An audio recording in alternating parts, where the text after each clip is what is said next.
You have participated in the yoga session in the morning. It was conducted by Professor A. Sadanandacharya.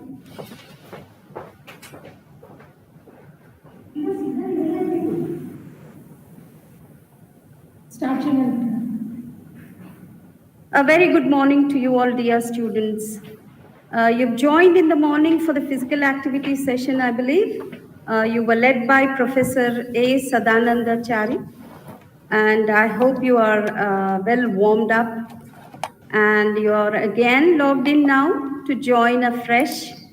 Today we have a lineup of very interesting programs for you.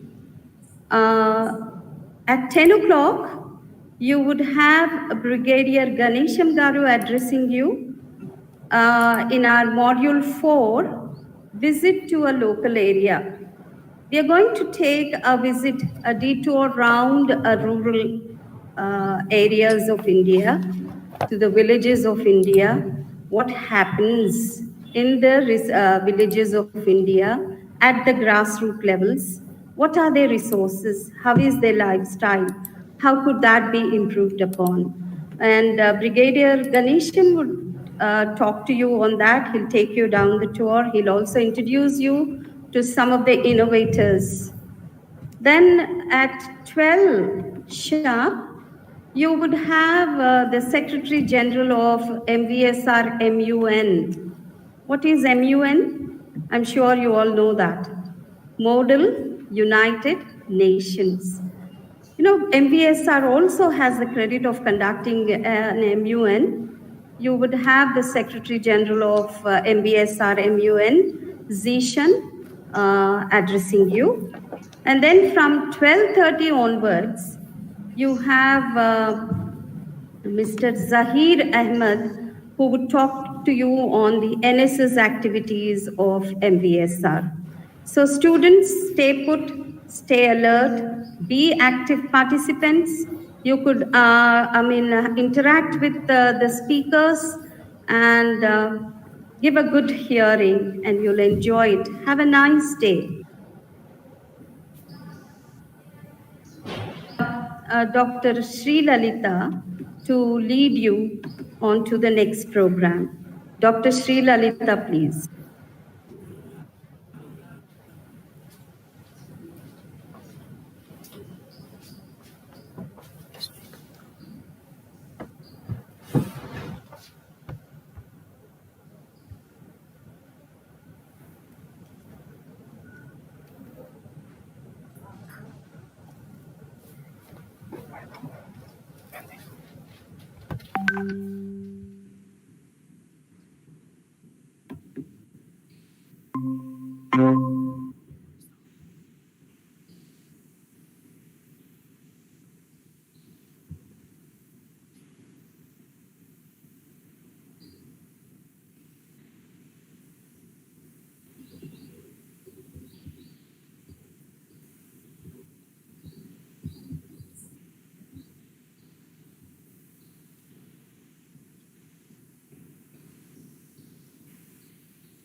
As a part of the online induction program, today we have module 4, that is visit to local area through video and commentary.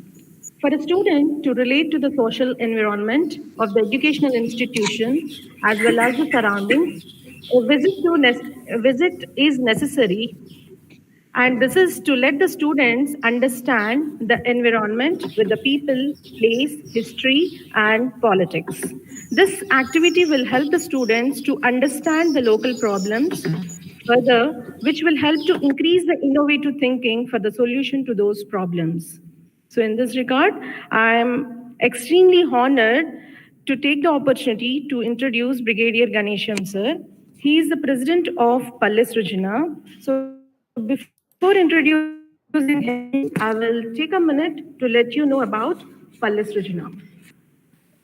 Palle Srujana is a voluntary organization which works for aiding and promoting creativity at grassroots level in the states of Andhra Pradesh and Telangana. They scout across the rural parts of Telugu states for knowledge and innovations. These innovations are promoted and supported for the validation and re-engineering, which helps the innovators get their technologies patented and takes them to national and international level for recognition. The rural knowledge is disseminated from land to land and village to village through Shodhayatra, magazines, participating in various farmer suites.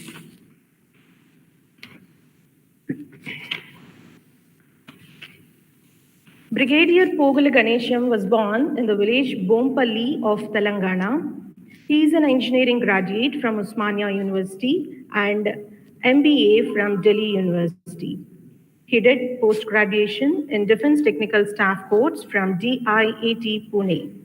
A specialist in armed fighting vehicles, served the Indian Army with distinction for over 35 years, including command of battalion in Kashmir in thick of counter-insurgency operations. He was instrumental in developing a multi-role weapon platform, Windy, for the Army, which was displayed on the Republic Day Parade in the year 2004. He also obtained the patent for this vehicle, which is the first patent of Indian Army. For his distinguished services, Brigadier Ganesham was awarded Vishwashat Seva Medal by the President of India on the occasion of Republic Day in the year 2005.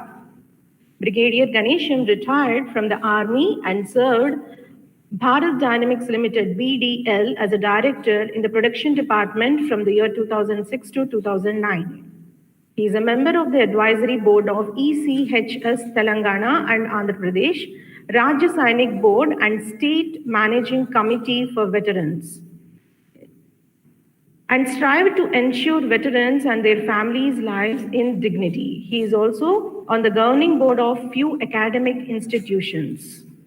Post-retirement, he formed a voluntary group, Palle Srujana, with like-minded friends to promote knowledge-based activity in unified Andhra Pradesh in 2005.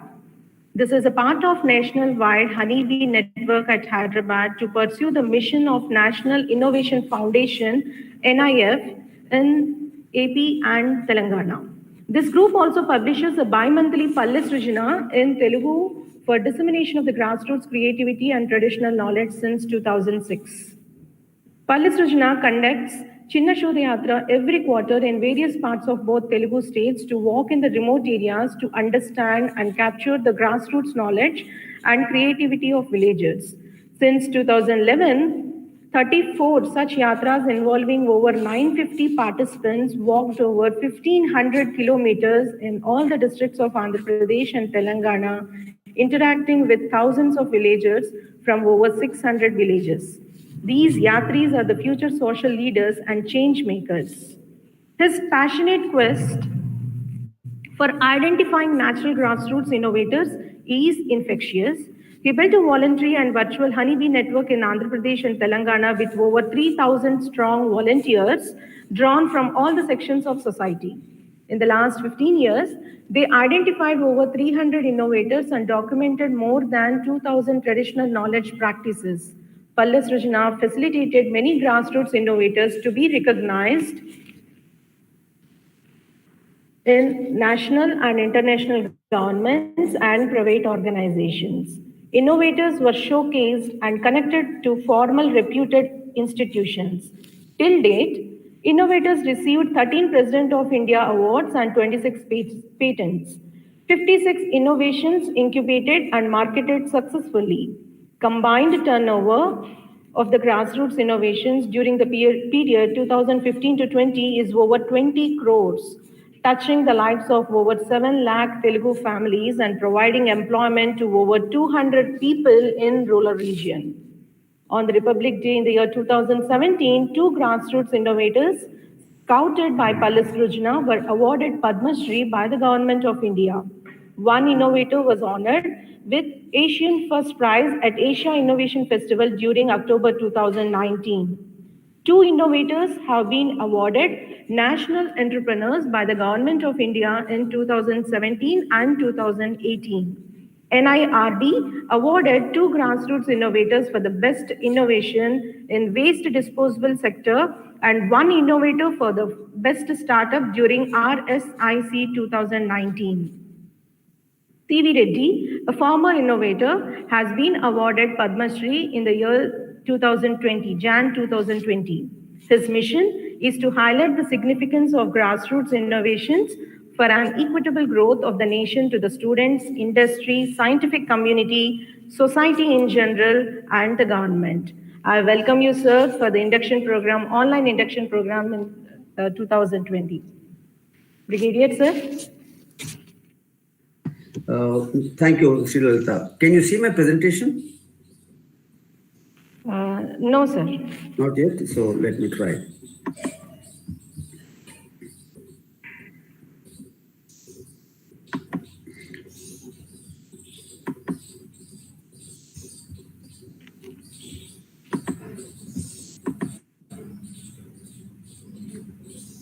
Any luck? Yeah, sir, it's screen.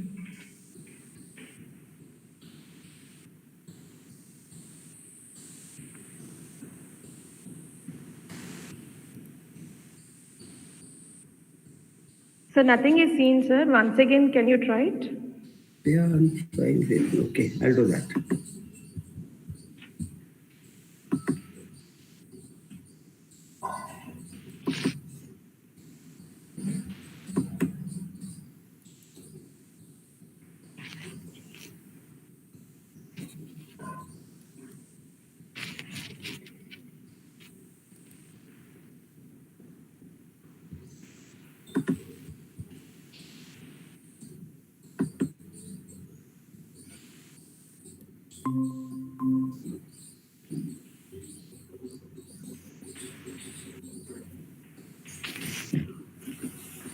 Yeah, I don't see the screen, but I saw that you're presenting the screen. You're presenting to everyone.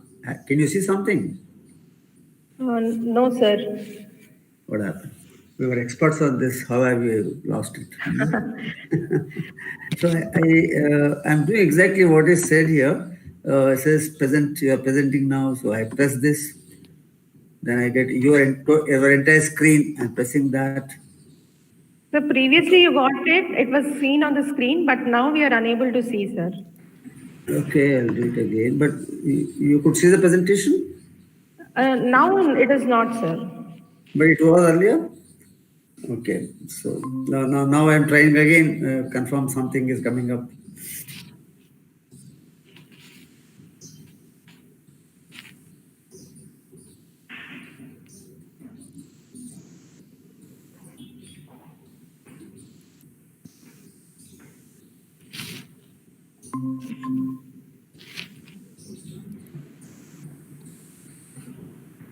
Any luck, Sri Lalita?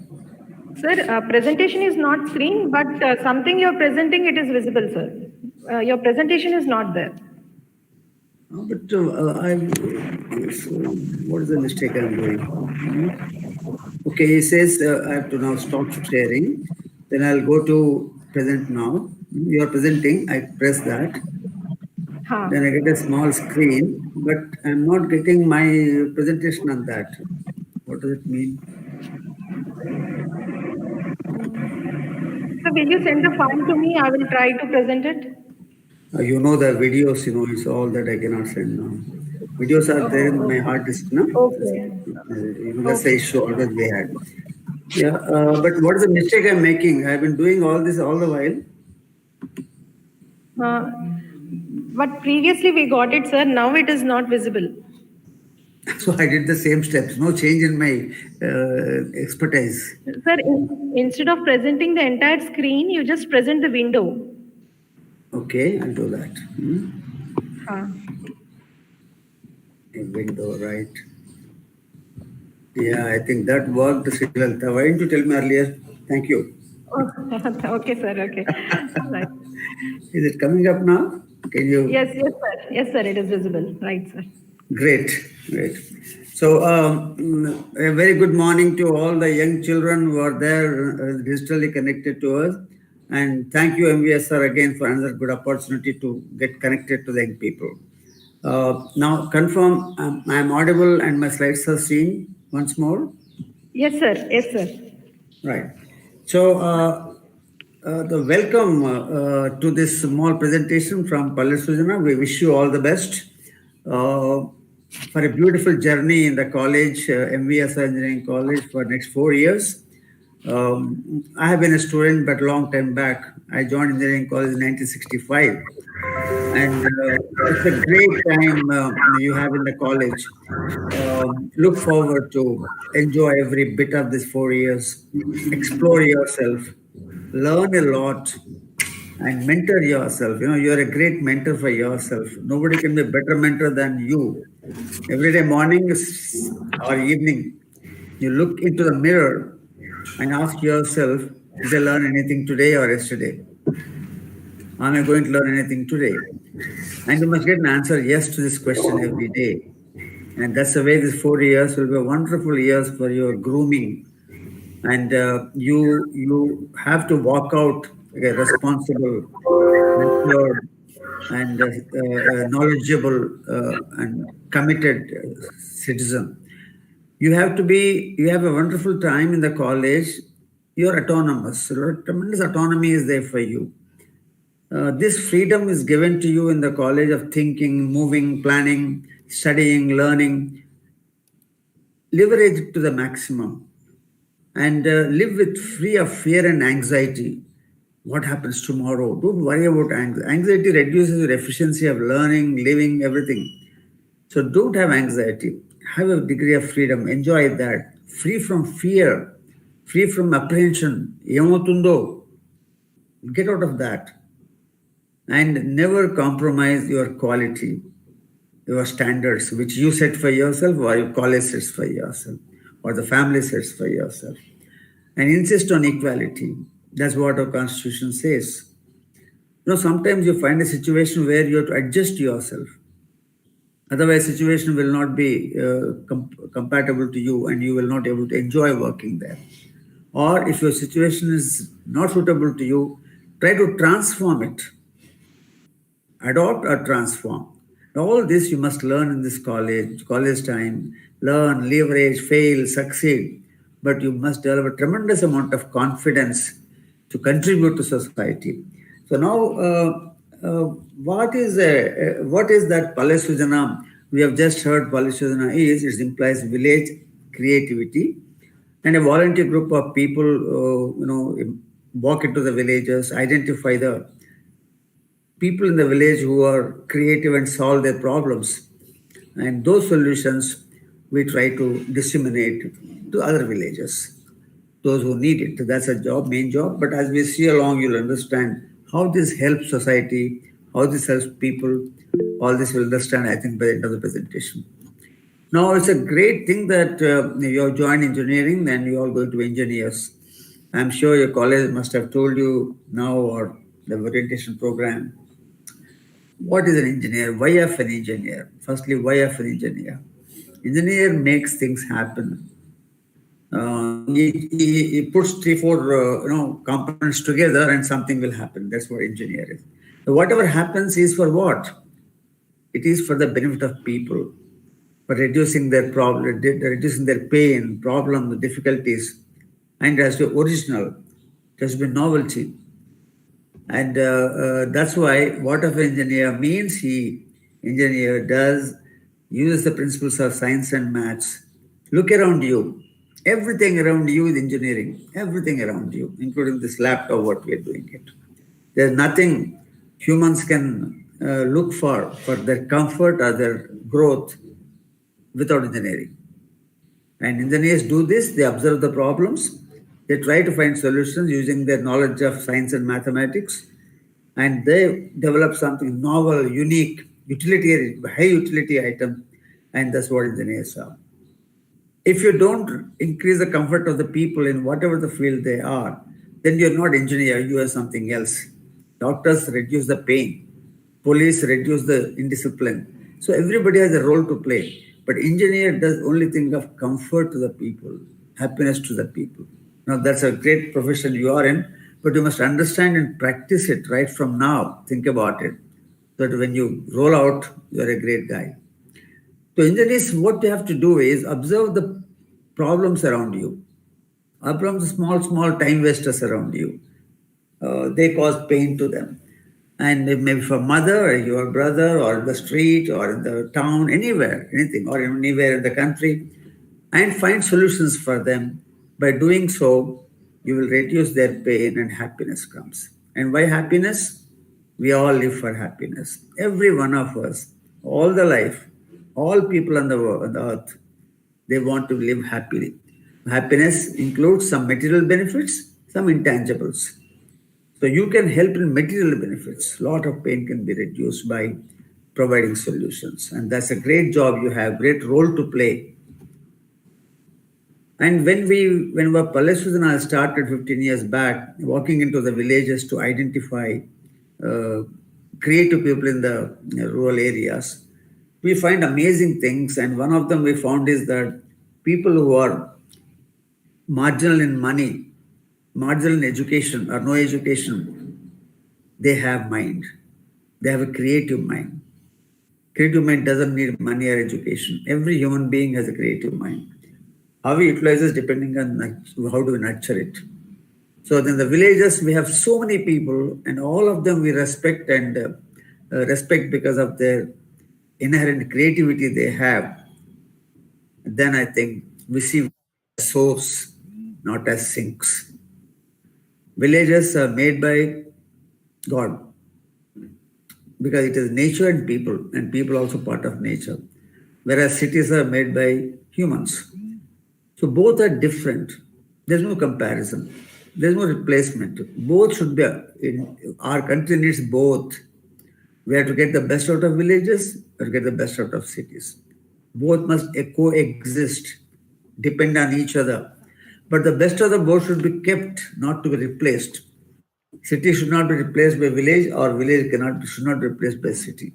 Now that's, I want you to understand, existence of these two will help the country grow beautifully. Otherwise, we lose it. How and what, as you go along, perhaps you will understand the examples. These people in the village, they work in a principle of MLM. It's a principle of nature, basically, but it's known as more from less or many. So it's like an example of always put a seed and the tree comes up and the tree has lakhs of leaves, thousands of flowers and fruits. And that is a more from less. And who consumes? Everyone. Humans, animals, birds, insects, everybody. So more from less for many is the principle of nature. That means input is less, output is more. In MLM principle in nature, input is less, output is more. That means you are regenerating every time. So consuming less but giving more, thereby the people can consume, animals can consume, birds can consume, but the input level don't reduce. So beautiful. Whereas technology, input is more, output is less. Every time we use technology, more and more technology, more resources are consumed because output is less. So we need nature's principle and technologies. We can't live without technology. But living on only technology means you consume resources faster. I hope you understood what I said. So therefore, you must have a good mix of principle of MLM and the technology, both nature's method and the technology method. A good mix of these two will ensure that people are comfortable and there is something left for the future generations. This is all we learned from them. How they practice MLM in their innovations, we will see as we go along. Any nation, to solve the problems of the people, industry, government, and various sectors, they have an innovation ecosystem. And we call it R&D or whatever it is. Let's call it innovation ecosystem for today's discussion. So it has various categories, and one is public innovations. Public innovations implies that government funds these institutions, and they conduct research or they innovate to solve the problems of various sectors of the nation. Like we have a CSIR, I hope you know the full form of all of them. ICMR, there's a medical research, then ICAR, agriculture research, then defense research, then space research, atomic research, and IITs and NITs, like so many which are funded by the government, are all come under public innovation category. Now, these have been doing a great job, but not the greatest job, because they could not address majority of the problems of the masses. There are 85% people in doing farming and villagers and other people, and slums, and their issues were not addressed to a great extent by public innovation. So they are unhappy, they are frustrated, they are helpless. Private innovations, they do very good job. Whatever they take up, they do damn good by putting money and getting the results faster.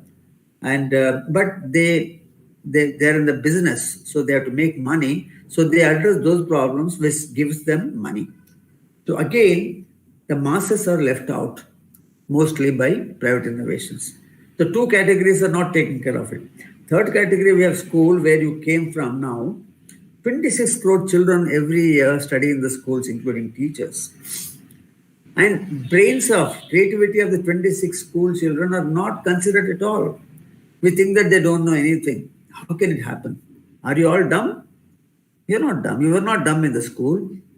You are not given opportunity perhaps to do it. Some of you have got an opportunity, must have done very well in terms of creativity and understanding the problems around and solving it.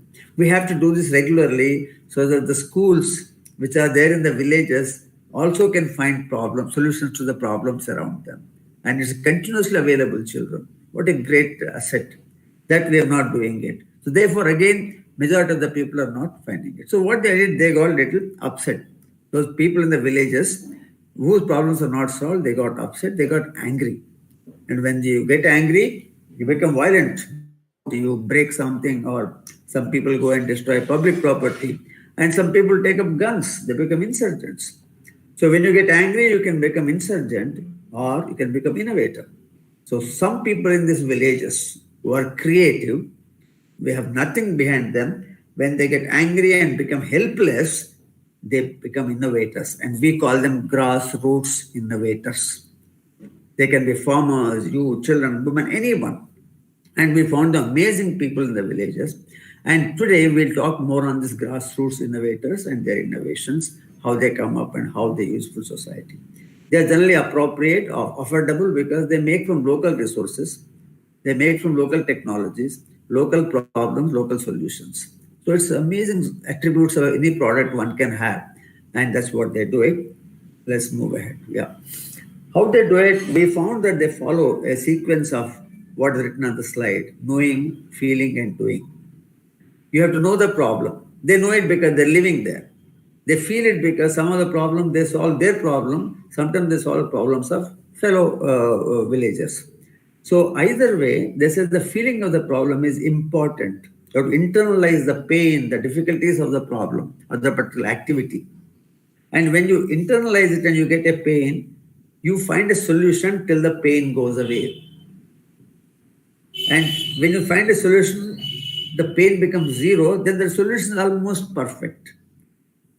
So the correct formula of engineers or any innovators is know the problem completely, feel the problem, internalize the problem, internalize the pain of the particular activity which you want to address, and then find solution, do it. I'm sure you'll do well. Few examples I tell you about. This is about a walker. You heard about a walker? You must have seen walker, four-legged, fixed leg walker, right?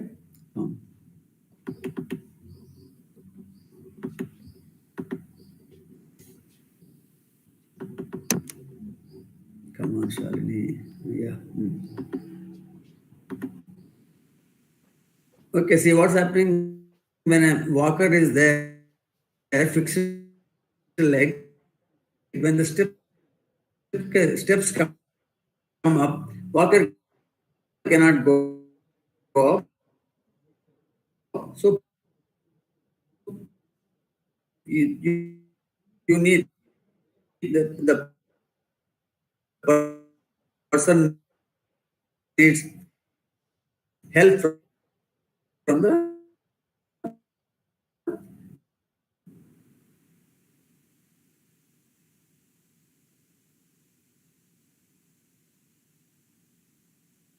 people around. Why? Sir, your Because the voice legs are is fixed. breaking. But Shalini asked this question, Bihar, why not we make it in such a way that they can go up the staircase without any help? And she suggested that the front legs be made adjustable. So the person who can going up or using the walker can adjust the legs shorter while going up, and while coming down, he will increase the length of the front legs. And that's the way he moves around. This is made with knowing, feeling, and doing. I hope you got it. Therefore, solutions are most perfect. How simple it is. Now, another thing we have is, in the farms you have voice is breaking. Okay, what on or off? Hello. Sir, your screen is presenting. Hello. Is my video on? So video is not on, sir. Can you hear me now? Yes, sir, I can hear you. Hello. Can you hear me? Yes, sir. Sir, am I audible? Video is not required. No, do you want video? No, sir. No, sir. Thank you, sir. Can I go on? Sir? Very much. I can hear you. Can I go on? Sir, it is clear, sir.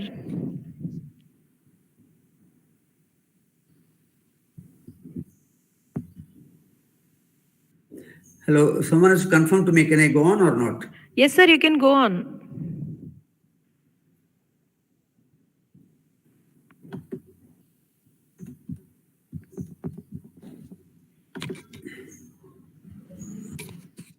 Right, okay. Right, is it fine now? The Yes, presentation sir. and the Yes, voice? sir. Hello? Yes, sir. Sir, am I audible to you? Right, so we are seeing very much. Oh. Yes, yes. Okay, sir. Okay, sir. All right, so I'm going on. Stop me if there is a problem. Sure. The farmers in the country, about 20 crores of them, they work every day in the fields, open fields. And that's the way they work, and there's no shade. So therefore, they get stressed. There's lots of heat and wind. And when they go home in the evening, they're so tired and stressed. There's hardly any happiness at home. Now, what's happening is this activity of theirs is bringing a lot of unhappiness in the home in the night. They don't laugh. They are very serious in the evening. But Shanmukha Rao from Mahbubad district, he saw this problem and he said, why can't we do something about it? So he felt the pain because he's been working in the fields. And then finally he made a 5 feet by 10 feet shelter. As you see in the picture, there are 2 poles left and right. And then each pole has two wheels. Now this can be erected in about 10 minutes and also disassembled in 10 minutes. And all can be made, local materials, nothing very technology about it. Anybody can make it. Even if it is a little tear, doesn't matter. Accuracy is not important, but the functionality is very, very essential. Now, when you erect this, under this, the women or labor work there and then push it as they move forward. And therefore, they have shade all day. And when they go home in the evening, at home, they laugh, they enjoy, they are happy about it. So you see, the knowing, feeling, and doing a good solution has made so many crores of people happy at home. Isn't it? Happiness is most priceless things, and that engineers can give it. You can give it by innovation, small innovations by reducing. Look at this. The problem is across the country, but solution is so simple, and millions are happy about it. Now that's what you have to do. Original, novelty, unique, and least resource, MLM. more from less for many is an outstanding example of that principle what you're seeing here. This is a harvester. This is an interesting example I want to talk to you. Harvester is used for cutting the crop of paddy and wheat, and it got about 3 decades back. It came to India, and what it does is when the crop is ready for cutting, harvesting, harvester walks into the field and cuts the entire stub at 8 inches from the ground. So there is a stub left, and what is cut above, the grass is cut across and put in the field, and the grains go into the harvester. So cut the stub, throw the small piece of grass, and grains go into the harvester. That's what harvester does it. And once it's out of the field, it gives the grains to the farmer. Now, what it happens is by doing this, the stub, 8 inches stub, doesn't get degraded so soon. It takes about 1 year to degrade. So how does the farmer go for next crop? So Sir? the one problem we have left there. Sir? The second thing is, yes, please. Sir, that is not seen on the screen, sir, that farmer... I will play. I'll play. Okay, play. right. Intentionally, I kept it. I'll play now. Right? Okay, okay. Now, they saw this problem, and then they found that the 8 inches when wet cannot be biodegraded, so cannot have a next crop. Sorry. Cannot have a next crop. So what they do is, oh God. The grass which is thrown in the field cannot be collected because it needs a lot of labor. So they keep burning the fields. Burning of the field is coming not because farmers want to burn it. It's because harvester created a problem for them. And who has given harvester to them? You and me, engineers. And then the grains, when they're cut in the field, per acre, 2 to 3 quintals grain fall in the field. They drop. So imagine 1 crore or 2 crores of hectares we put paddy and wheat, and you lose so many quintals multiplied by 3. Is a loss to the nation because our technology is not efficient. What we need to do is to make the technology efficient. That's all.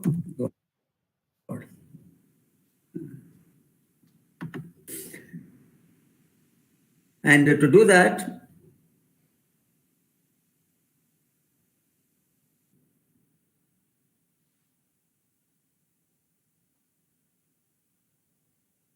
come on. Yeah. See,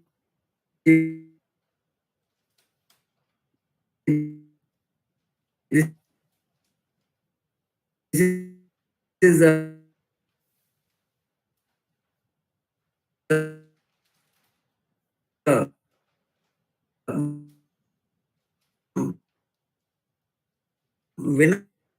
innovator.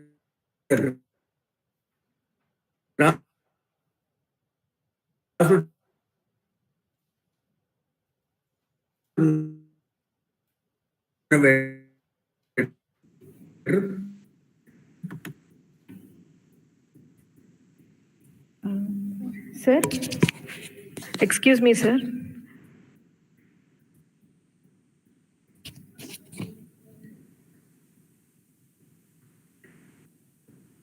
Hello, sir.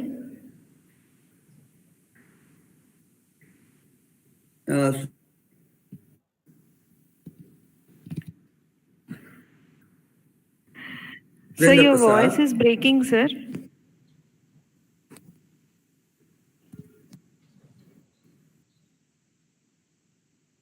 What he did is he said, let me do something about it.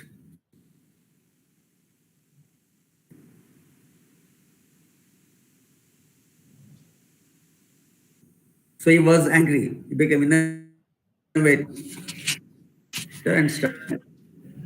Sir, Ganesham, sir. Modifying it. Sorry for the disturbance. Sir, Ganesham, sir. Harvester and the sea. He modified this. The innovator sitting on the top, and he cuts it, and what is left behind the harvester is 2 to 3 inches the seed, no stubs. 2 to 3 inches, like you cut with a sickle, manual cutting. So first problem is solved, and he carries the grass and the grain into the harvester. He doesn't throw anything in the field. No cutting of grains in the field. So therefore, the farmer gets the grass separately,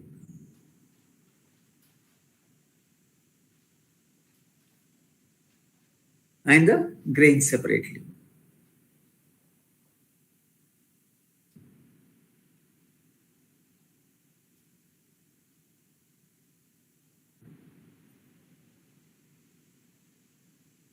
See, grains separate. Now, what happened? What has it done?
Sir, through Google Drive you can send, sir.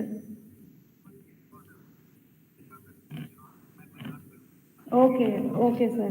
Okay, sir.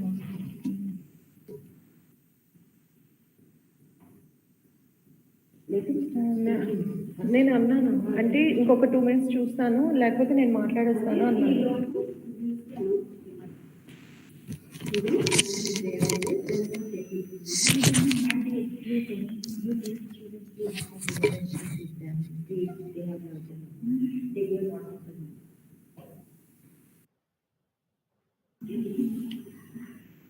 Yeah.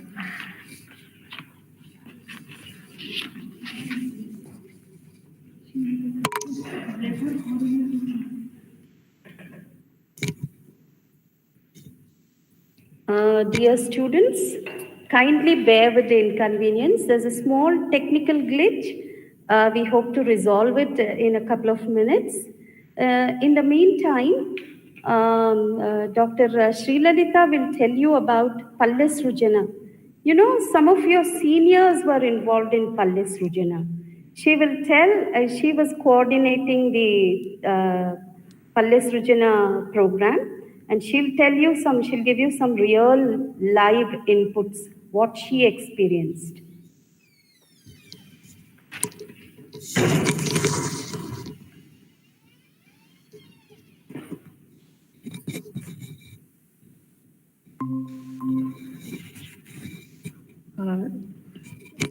Okay, let me start on the mobile without presentation because I have a problem. I think my connectivity is not allowing me to join you. Yeah, sure, sir. Right? You can continue, sir. Yeah. Okay. Sorry, children. Technologically, there is a big gap created between us. I was talking to you about the knowing, feeling, doing. In that, we showed a harvester, and how harvester can be modified by a farmer to give the best to them. The grains, the grass, everything that comes to them. So our technology should not deny a farmer a product. Farmer gets from the crop grains and grass, but the harvester given by our industry, our engineers, was not denying them the grass. Therefore, he was burning them. He was unable to collect it. So look at the pains. We understand that, then perhaps we'll be able to do a better job. Similarly, you see a lot of people pushing carts. Crores of people in the country push carts, and with they sell so many things, pushing carts. Now, when they are full, to turn it, you have to lift it and move. So every 10 feet they have to keep lift and moving, and when the heavy trolley, heavy cart, lifting is quite painful to them. If you push it for 2-3 kilometers, you understand how difficult it is. But they have to move around like that. And nobody solved this problem. But school children in Gujarat, they said, let us do something about it, and they have advised, they have suggested to put a steering for the rear wheel. Therefore, the man can just put a small handle on the cart and then move it. So imagine, more from less for many, a smallest modification can help crores of people, and they're happy, the productivity increases, and nation also gets benefited by that. Okay. So what we need to see is, the such kind of problems, we have to ensure that things go. In the schools, you have bore wells, hand pumps you call it. One person presses and one child presses, one child drinks. There's a long line can be there during the lunchtime, and sometimes they don't. They go to school, they go to the classroom without even using the water because they get delayed, because it's 1:1. And also water gets wasted because the 2-inch pipe is there for that. To avoid that, one father, he saw that the girl had a problem that she could not drink water because the time is over, lunch time is over. She ran to the classroom and she got late. So teacher punished her. So the girl was unhappy and she felt humiliated. So she went home in the evening. When she cried to parents and told the whole story, parents were upset. They took her pain into them. They internalized their pain. They call it samvedana.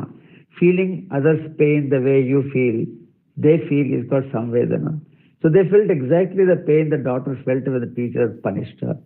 Next day he went to the school, he talked to the principal and made a beautiful modification, which says that, which is like, I wish I could now, the line is gone, I wish I could show you, which it makes, one person presses and 8 people can drink water together. He just modified that to the a pipe, and then 7, 8 taps he put it at a little higher level so that one person presses and 8 people can do it.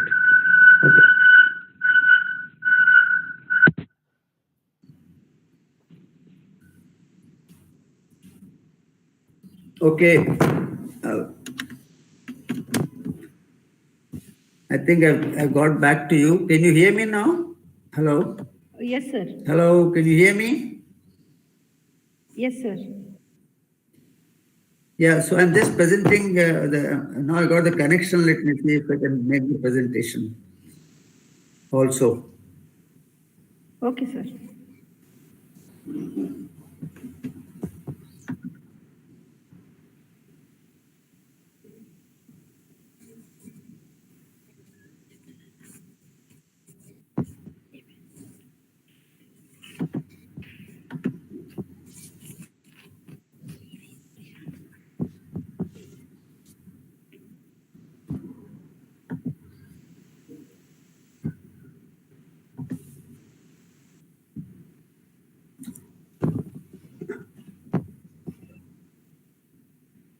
Yeah. Can you see the presentation now? No, sir. Hello? No, sir. Hello, can you hear me? No? Yes, sir, we can hear you, but your presentation is not visible. Okay, I think the signal has come, but I think the things are not moving the way we wanted.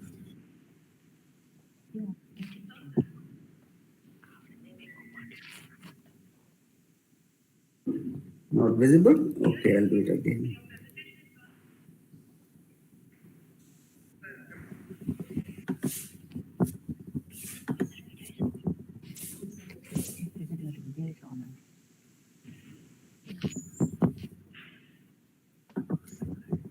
Yeah, what happened?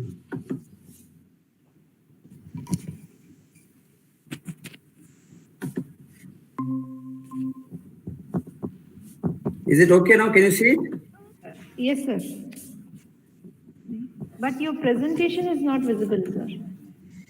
Yeah, now it is. Yes, sir. Can you see the presentation? Oh God.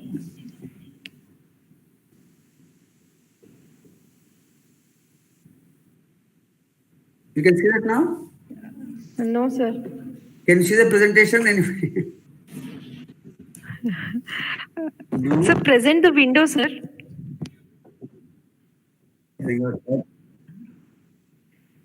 Sorry? Sir, please check whether your video is on, sir.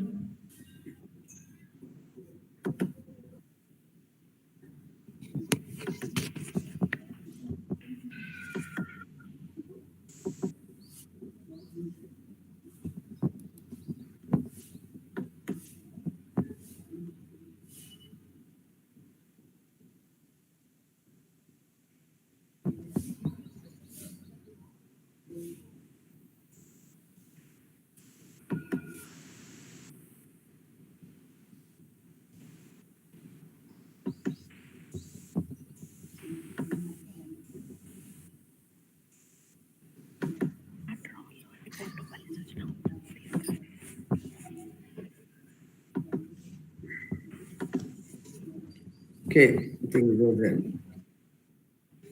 the issue which I'm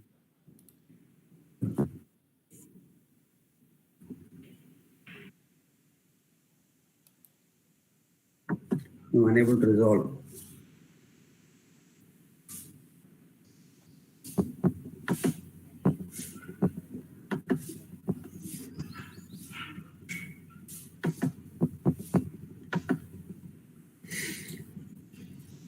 Yeah, tell me, any luck? Hello? Hello? We are audible, sir. Srilata, You're can you hear audible. me? Yeah, okay. I think Okay. Prasanna. Prasanna? లేదు sir.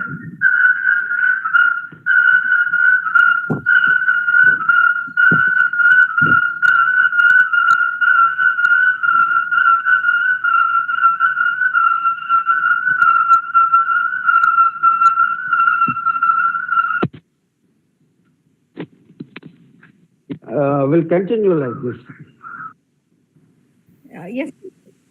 Yeah, we'll continue.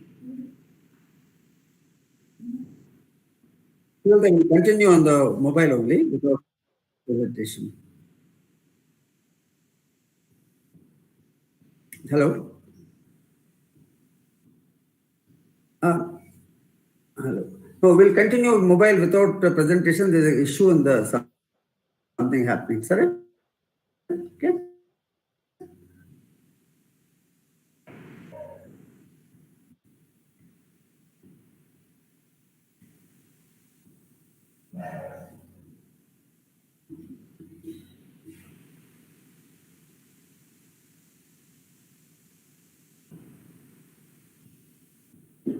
Okay.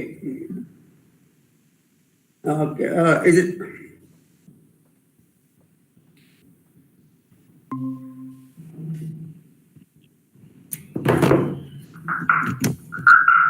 Yeah. Hello. Hello. Yeah, I can Yeah, if I- resume. Yeah. Hello. Srilata, please tell me, I'm audible? Am I audible? Yes, sir, you're audible. All right. So I'll continue whatever it is. Your presentation today is creating havoc for me. Right. So children, I'm sorry for all this medal, but let's continue. So the school now has a connection with one boy presses or one girl presses, and 8 people can drink. So look at the beautiful leverage they have done with a simple mechanism. Why it happened? Because the parents wanted to reduce the pain of their daughter, and that's why it happened.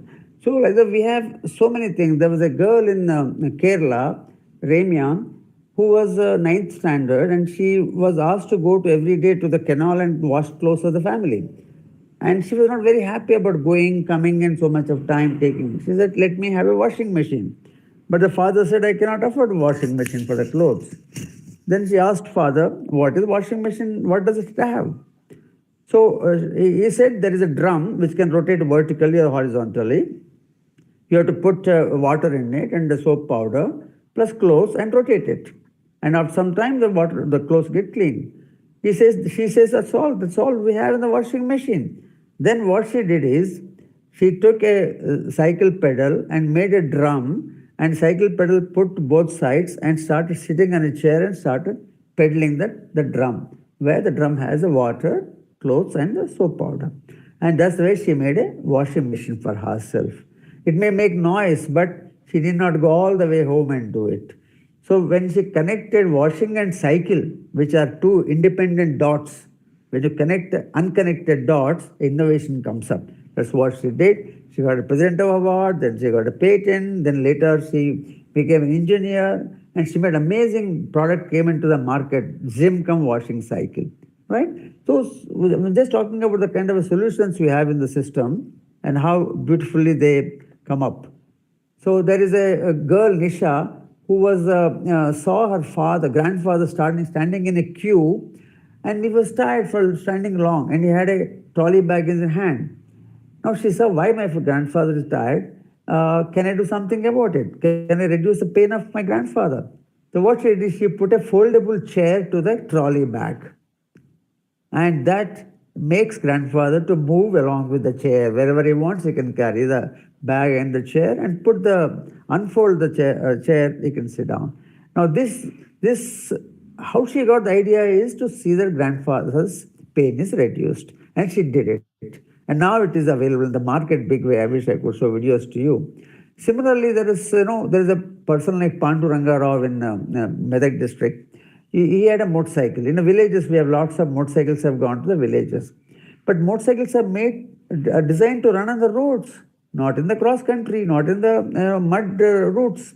There are lots of stones and thorns. Now, since they're not designed, when villagers take to the fields, they get punctured. So we have not given a technology suiting villages. We have given what is to urban, and that same thing passed on to the villages. So they get punctures very frequently, and they have to push the motorcycle. In their village, they may not be puncture shop, so they have to push it or take the wheel away and get it done. A lot of pain, money, and downtime takes place. But what Pandu thought is, why should the pain should be there for villages? What mistake they did? So he worked hard. He's a 10th class dropout. He worked hard for 6 years, and finally he made a solution which puts into the new tube, open the new tube, open the nozzle, and put 250 cc into that, closes the nozzle, take the tube into the tire and fits it there, and fills the air normally. So the tire has got a tube fitted with some liquid poured by our friend Pandu. Now the tire doesn't get punctured for 3 years. Imagine the happiness the villagers have. Because whenever there is a puncture, the liquid comes out under pressure and becomes rubber fastest. So the loss of air is less, puncture doesn't take place. So what he did is a painkiller. He reduced the pain of the people or the villagers, whereas we have given what is available to us, same thing we have given. So lesson learned, my dear friends, his children, is that we have to give what they want, not we can. Now we give most of the time what we have, we'll give it, buy or don't buy. That should not be the way. We must make what they want. Similarly, there is people spray in the villages. Spraying can be in many ways. But one Mansukh Bhai in Gujarat, he took a cycle which is available in the village and put the plastic drum on the rear seat, put a rod and put some pipes and nozzles, and a pump which is fitted on the stand is a belt driven with the rear wheel. So when you push the cycle, the pump is driven by the belt. And that pump does the spraying from the tank to spraying to the field. So when he pushes the cycle in the field, just by pushing the cycle, the pump runs and the spray takes place. He can spray it about 2 to 3 rows of cotton or anything, he can do it. So imagine what beautifully he has made a sprayer for himself by using what he has, local resources, local technologies. And it can be used, and it can give it to somebody, and comfortably you can cycle it back after taking out the modification, the pump. So again, principle of MLM, more from less for many, affordability, anybody can make it, local manufacture, local resources, that's easy for them to, with a low input cost, they can do it. Similarly, we have Mahipal Chari, there's an innovator who made an excellent weeder about 7 years back for weeding in cotton and turmeric or mirch, all these dry crops we grow in our area. Now that is about 28 inches width. So anything up to 3 and 28 inches between the rows, this can go comfortably. It is so easy, so open. He sold more than 2,500 pieces in the last 6 years, manufacturing in the village and employing another 10 people. And he's got the President of India award, he got the patent, he got the best entrepreneur award also by the government of India for making things so easily, so cheaply to the farmers, and not even one piece came back. His quality is highest because he makes for himself. He asked all the FAQs, not even a single piece came back in the 2,500 pieces. Amazing. We also have a lot about how to go up climb the trees, like toddy trees, coconut trees, amazing innovations available. Go up the staircase, you put 1 foot on the one stair and another foot lift it. And then put the other foot ground, other lift it. That's the way you go up. So climbing also, he made coconut tree climbing, Apachan from Kerala, made same way. He is made with a rod, thread and wire, no power, no battery. And he goes like climbing a staircase. and on the top it goes and uses one hand and takes out all the coconuts. So imagine with this device, he can go 20 times, 30 times a day, he won't get tired. But if he goes on his own, there's a risk and also a lot of energy is required to go tall trees. And there's no comfort because the heights are very, very large.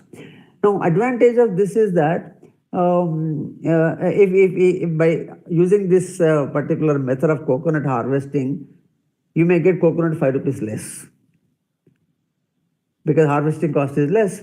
And 5 rupees less means you save 5 rupees and whole country saves 1 crore coconuts are sold every day. 5 crore rupees are saved in a year, almost 2,000 crores are saved. You see, there's no investment for this small innovation. Anybody can make in the village. But its impact is so high, so powerful. So there's one more guy, Venkat from Coimbatore. He saw this innovation. He said, why this man is using only one hand? Because he has to hold the tree with the other hand. Now we said, no, let the man should do both. He should do both the hands. So he made this chap sit down and made a gadget sitting down and moving up. Same principle like one stand and one leg down, one leg up, same way. So that when he goes up near the fruits, he can use two hands. So innovations are two types. One is innovation which doesn't exist, you find a solution. Other is improve the existing one. Both are very good, both have worked excellently. Then we have, head loads. Talabarulu. On the head, lots of crores of people carry in the villages and cities. Everywhere they carry loads. And that means you are loading your soft head, top and the neck. And neck has no bones. All this tremendous pain. If you have carried some loads, my dear children, you understand the pain of carrying loads for some distance. And these are the very soft portions of the body, but yet we use them for carrying loads. Millions of people do every day, every hour. We have no solution for this. We are technologically, we not provide a solution, all of us together. Our generation is not given. But one boy, 18 years boy, Lohar, about 5 years back, he found a small solution where he takes 4 plastic pipes. And at that plastic pipes, he puts them 2 in the front, 2 in the rear in a rectangular fashion and ties them to the body and the waist with the belts. Now on the top of the head, the plate puts it, but the plate doesn't touch the head. It is above the head by about an inch or so. So there is a platform on the top and 4 legs, plastic legs coming tied up to the body. Now when you put about 80 kgs, 100 kgs load on the plate above the head, the load doesn't come onto the head. Load doesn't come onto the neck because they're not connected. But it goes to the plastic tubes directly to the body. Body is strong, bigger, like a RCC column. It has bones, it has fat, it has flesh, it has water, it has air, and area is more. So it can take higher loads. So imagine what this boy did. He changed the load center from head to the body, which is a bigger cross section and stronger one. Just by changing the load center, you can make a person carry double or triple the load. Look at the productivity in the country. If 1 crore people carry the same time triple loads or double loads, as the country's productivity, does it not go up? And what's the investment? Zero. Anybody can make it. You can make it. Anybody can make it, like a hand tool. Now that's called innovation. The significance of innovation. Principle of MLM and the affordability. Everybody can make it.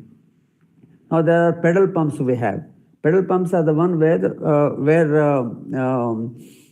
you can carry the pump, which is about 18 kgs weight, anywhere where the water is available, but there is no way to water to pull up. There is no diesel engine available or current available. So what we need to do is we have to have some pump which can put the footwall in the water below and then pump it up. This pedal pump, manual pedal pump, you take it anywhere where the water is trapped in a deep point and put the float wall up to 25 feet down. You can pull the water by manually pedaling. And it's only 18 kgs weight. So you go anywhere, carry it, put it there, and then start pumping, and the water comes from 25 feet down, and then the pipe can go up to 100 feet and irrigate your plants around, maybe horticulture or maybe farm, any other vegetable, something. So what happens is, then you can, in the evening, you can bring back the pedal pump. So it's simple technology, but it's so beautifully done. So that the water which is trapped is getting evaporated by the sun. But with the pedal pump, we can use those thousands of TMCs for our use. There is, there are windmills are various types. Windmill means you straight away get an idea that it's a tall, very high mast and aerodynamic blades, huge longish blades, meters length, 10 meters, 15 length. No, those are only for making power, generating power. But windmills can be used at 8 feet height and draw water directly. Does farmer need electricity or water? He wants water. So can we use these mastless windmills, low height windmills, 8 feet, 10 feet windmills, design a blade accordingly to the air speed around you, and then directly put it in the, use it for pumping water from the ground. And such windmills are made by common people. 2-3 windmills are there in the country, and which are being multiplied in thousands in the country for various purposes, like for salt farming. Mostly salt farming they are used, besides making for aqua tanks. You know the hyacinth? Hyacinth is what is there in our lakes. All the lakes you see around, Telugulo gurrapu dekka antaru. Green plant in the water and covers the entire water. And we have all the big lakes have it. Now this is a very powerful weed which grows double in 8 to 10 days and also weighs 500 tons per average per acre. Very, very difficult one, but very strong one. Now take it out, we use manual. It's very difficult to do it because the rate of growth is so high that whatever you take out the human beings, you cannot beat the rate of growth. So water doesn't come up. If you make a JCB, same problem. But one innovator, Narasimha, who stays in Muktapur near Pochampalli, what he did was he made a small machine, he puts on the shore and then pushes the hyacinth onto a conveyor belt, which takes and drops on a cutter. And the cutter cuts this hyacinth into small pieces. By doing so, the pieces get cut, small pieces, and the water goes out, and they're drying, and biodegradation becomes faster. And how does it design the machine? Machine is designed, customized to the particular lake, and this machine rate of cutting, rate of removal of hyacinth is more than the rate of growth of hyacinth. So that is the point he understood. Otherwise, you will never see water. So with this machine, which cuts more than the everyday growing of the hyacinth, the water is slowly seen. That's the way he does it. And every customized machine he makes it for this. It's beautifully has done it. A lot of lakes have been cleaned, but GHMC wants bribing. So he refused to bribe, so they stopped giving orders. But his machine has been selected by Prime Minister's office. It has gone to Kenya as a gift to people of Kenya from people of India. Such is the power of this grassroots innovation, which creates lots of cleanliness around you. Then you have normal cement poles, electrical poles. People climb just like that, and it's quite dicey because there's no hold for the leg. You have to be trained for that, and quite risky. If they fall down, the family also gets crushed. So one Tirupati Rao in Chirala, Prakasham district, he has made a small, simple step. Like I took a rod, put in shades of Z, put a slipper on that, and he made like that, and with that rod hooked onto the pole, he goes tuck, tuck, tuck, tuck, he goes up like climbing a staircase, and comfortably goes up and comes down. He made so beautifully that he's got award everywhere, and he sold in 1 year 1.5 crore worth of such pieces, and in a hut in front of his house. So he is not only become an innovator, he is becoming an entrepreneur too, successful entrepreneur, by supplying to all the states in the country, all the government people, and he is also now, he's been awarded the best prize in ASEAN, in Philippines. The simple looking innovation has got the best prize in Asia. So what matters is not the technology, not the cost. What matters is how much problems or how many people you have solved, how the pain is removed. And he could do that. And that's why he has been awarded the Asian level. Of course, President Award, other things already come here, but even the international level he has gotten award. Some of you must be from villages. You know drip pipe. There's a pipe which is, gives a drip to each plant.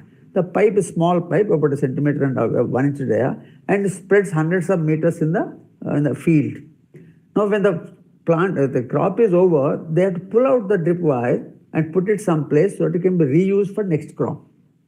But pulling hundreds of meters and keeping it is a problem for the farmer because it can crack. And when it cracks, it cannot be reused. Or when you use it, you lose a lot. So we have given technology to the village, but have we given a winding methodology? And why we have not given them? No, that's the point. So by giving a technology, we have created some pain. Now that pain also to be addressed. If they don't address, they suffer the pain. Now one villager, Mr. Ravi Ramesh, in Prakasam district, he made a small wind-up. Cooking utensils, we have a bigger dhakkan. He took 2 dhakkans of that and then put a smaller vessel in between and then put a hand wheel and handle. With that he started rotating the entire, winding the entire drip pipe. So everything made within the resources. He made a small drip pipe winder with the available resources in the village and started winding and unwinding without damage to drip pipe. Imagine, had we given a winder along with the pipe to every farmer, the drip pipe wastage will be much less and the cost to the farmer will be much less. So we have to think these things. When you, knowing, feeling, doing, when you do it, you don't miss such things and don't create problems to the people in the villages. In the metal, in the waste creation, my dear children, we all create waste. But, still my time is up 11:30. Sir, you can continue up to 12 o'clock. Okay, thank you. Thank you. So, when you create metal, when we create waste, and that's all we know, what happens after that, we are not aware of it. We are waste creators, but there will be some waste collectors. There are waste segregators, then waste recyclers, then waste retrievers, then waste destroyers. There is a big chain available after we create waste. And this sector is an unorganized sector. There's no research taking place in this, how to do all the retrieval, recycling, nobody does it. Waste sector we think is a waste to us. Thereby, they are doing what they can. Like, one example, cable wires. Cable wires, small pieces, unused cable wires are thrown as a dust. Big one, small one, everything, normal electrical wires, everything. Now it has a plastic cover and inside there is a metal. So when these used cables are collected by waste collectors, then they segregate it, and these cables are bought by somebody whose livelihood is to take out metal from these cables. Burn the plastic, take out the metal and sell it. So this is the livelihood, some of them. Many people in the villages, especially in the towns, there are so many people like that. What they do is they buy these cables from the waste collectors and then burn them somewhere. And when you burn the plastic of tons of cables every day, what happens to people who are there? They are bad health, and the environment around. The plastic doesn't burn completely; it gets into the earth, and in the air gets polluted. Everything is bad, and in the metal which is hot, it loses some of its quality. So the present method, being no technology available, they are doing what they can, and it's causing harm to the individuals working, to the environment, to the nation, everywhere. Nothing positive about it. But one boy, Abdul Jalil in Vijayawada, he thought, let me solve problem of this. So he made a simple machine, single phase, current simple machine looking around 1 foot high and 6 inches width. And there, he puts on the motor, the 2 rollers rotate. He puts the wire, cable, used cable, and he crushes the plastic. And what comes out, he peels the plastic and the metal comes out. Plastic is separate, metal is separate, all sitting at your place, no heating, no burning, no environmental adversity. Look at it, so simply made it. And by doing so, imagine Vijayawada having 70 tons of cables every month. And all those being burned. Okay, in one Vijayawada, it's such about other towns. Look at Hyderabad, I don't know how many hundreds of tons we burn every day. So that's a kind of a technologies are required, which is MLM again, small thing, but helps so much. Not today, every day to the environment.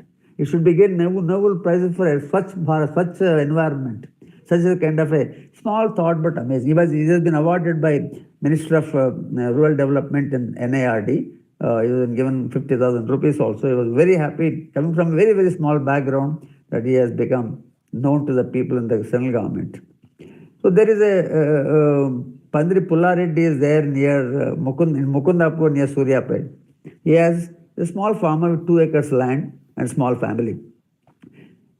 In that he made a bore well, one bore. With that, the water, you put a motor in that, the water was coming out, and that was sufficient only for 1 acre.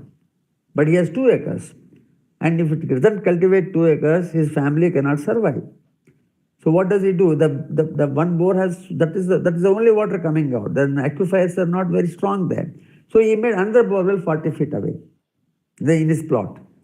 And he thought of putting a motor, but he didn't have money, 30,000-40,000 rupees required, doesn't have it.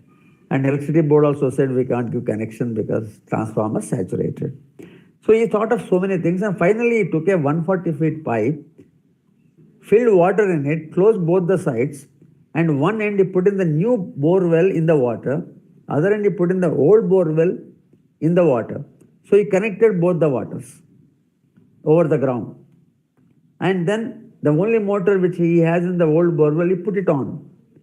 The water from both the bore wells have come out, and he could irrigate both the 2 acres. What a beautiful thought. Don't worry about how it happens. You can think about it, discuss the physics teacher and find out, physics lecturer and find out. But the point is, the farmer with one motor, 2 bore wells water, he could take out and cultivate his farm. This he did for another 172 people, farmers. Then he said, sir, where all I can go? Then he sat down and wrote down everything what he does in this process, and we published in the Sakshi and Eenadu and Palle Srujana magazine. How many farmers, thousands of farmers got the idea and did it. Now, as a nation, if you say 1 crore bore wells are operated by 50 lakh motors, how much saving is there for the nation? And for the input cost, the farmer reduces. What a great idea. That's again the principles of what we heard, MLM, everything goes in this. Today we have, villages are lot of activity has come up in terms of stores moving up and down and going to field, coming down, then market to the bus stand to house to house, lot of things. And technology is coming, some tools have come, weeders have come. But there's no way to transport them. Only transporter we have is 3-wheeler auto, and that's only meant for human beings. And big trolleys, trucks will not really affordable by villagers. So there is no village transporter. There's a void there. Now there, Kundal Naik is from district. Kundal Naik, what he did is he made a small trolley of 6 feet by 3 feet with 4 wheels, stable, good looking, 6 feet by 3 feet trolley. And that trolley went with light materials, but strong materials. And he says, hook it to a motorcycle, hook it to a weeder, hook it to a tractor, hook it to anything. You can carry anything in that. And 6 by 3 is so good. 6 by 3 is so good because it is good enough for people to sit, equipment to put, but easy to carry because it's got excellent wheels supported, bearings are very good. Motorcycle can pull it the way it can, any turn it takes in a soft turn, this trailer turns. And that way he provided village transporter with the least cost to the people. So what Kundal Naik has done is he saw the pains of the people and said, let me address it. Because people are getting frustrated by carrying on the head. So there is found a solution. So we have to give something to the masses what they want so that they are happy about it. There's a lady, Mrs. Raju in Visakhapatnam. She saw some tomatoes are being thrown by farmers because they were not getting price for it. Even price of transportation not getting it. All the 3 months they grow and throw it out. What a painful sight for the people and the farmers. Now this lady was upset, she's a housewife, and she said, no, why is this happening? Let us do something about it. And she thought of, is there a way to preserve tomatoes for 1 week, 2 weeks, 3 weeks, so that they can get higher marketed, they can carry it, or they need not throw away. Now, she worked on it for about 12 years, and she found that one of the edible కూరగాయలు మనం తినే కూరగాయల ఆకులు కూరలు కాదు కూరల ఆకులు leaves of edible vegetables, one leaf he found that the extract of that mixed with water, you make put in a vessel but 2 spoons of that extract of the leaf with 1 liter water, and then plug 5 liters of tomatoes, put in the water and take it out, put in the room temperature in your table or a mat or anywhere. ఆ నీళ్ళలో dip చేసి బయట పెట్టాలి room టెంపరేచర్లో. For next 30 days nothing will happen to it. that particular the leaf gives a coating of preservation, and everything is edible, so there is no toxins in this. It has been proved in the scientifically also. Imagine what happiness a farmer or anyone who is in the business of selling tomatoes or cooking tomatoes, how happily they will feel. Now, how does this come? Because she felt the problem. She felt the problem, internalized the problem. And again, she followed automatically, without thinking, she followed the principle of MLM, more from less for many. So input is less, output is more. Now we have many things like this. There is in our villages, there are a lot of plants which are not used by humans and animals. Why are they there? What are they? Why God has given us? Why nature has them? There is a meaning to every plant. Till we know, we call them weeds. But if we start looking at them, or ask the elders in the village, they will tell you. Animal, when it grazes, when it is not well, eats 1 or 2 leaves of some medicinal plants. Not all, only 1 or 2 whenever it's ill. So animals treat themselves by grazing in the open grounds. Today we don't allow to graze, we make them stand in one place, then they become sick. Then we give antibiotics. Earlier they used to do on their own. So that's why any plant which is not consumed by humans or animals regularly, they are medicinal plants. And we have to do a research, what they do, which medicine, what animals, humans, that's the kind of research we have to do, but don't treat them as weeds and pull them away. Now, how do you get this knowledge? Elders will tell you in the village. Traditionally, they know. So when we don't take the knowledge from them, we lose it. Permanently, we lose it. The man is gone away. So knowledge has gone away. So andike, what people say is, when any elder person dies, the library is burnt. We lose knowledge of such a huge library, every person. So before they all fade away, we have to collect the information so that we keep that knowledge for the posterity, for next generations. And in Srikalahasti, there is a innovator, Chandrasekhar. He found a herb which can heal the wounds, like diabetic wounds. Allopathy people, after gangrene is set, if it's a diabetic patient, they say, amputate the leg, otherwise it spreads into the body. Allopathy advises that. So these people went to the one lady like that in Tirupati and asked her, before amputation, use this herbal extract we have.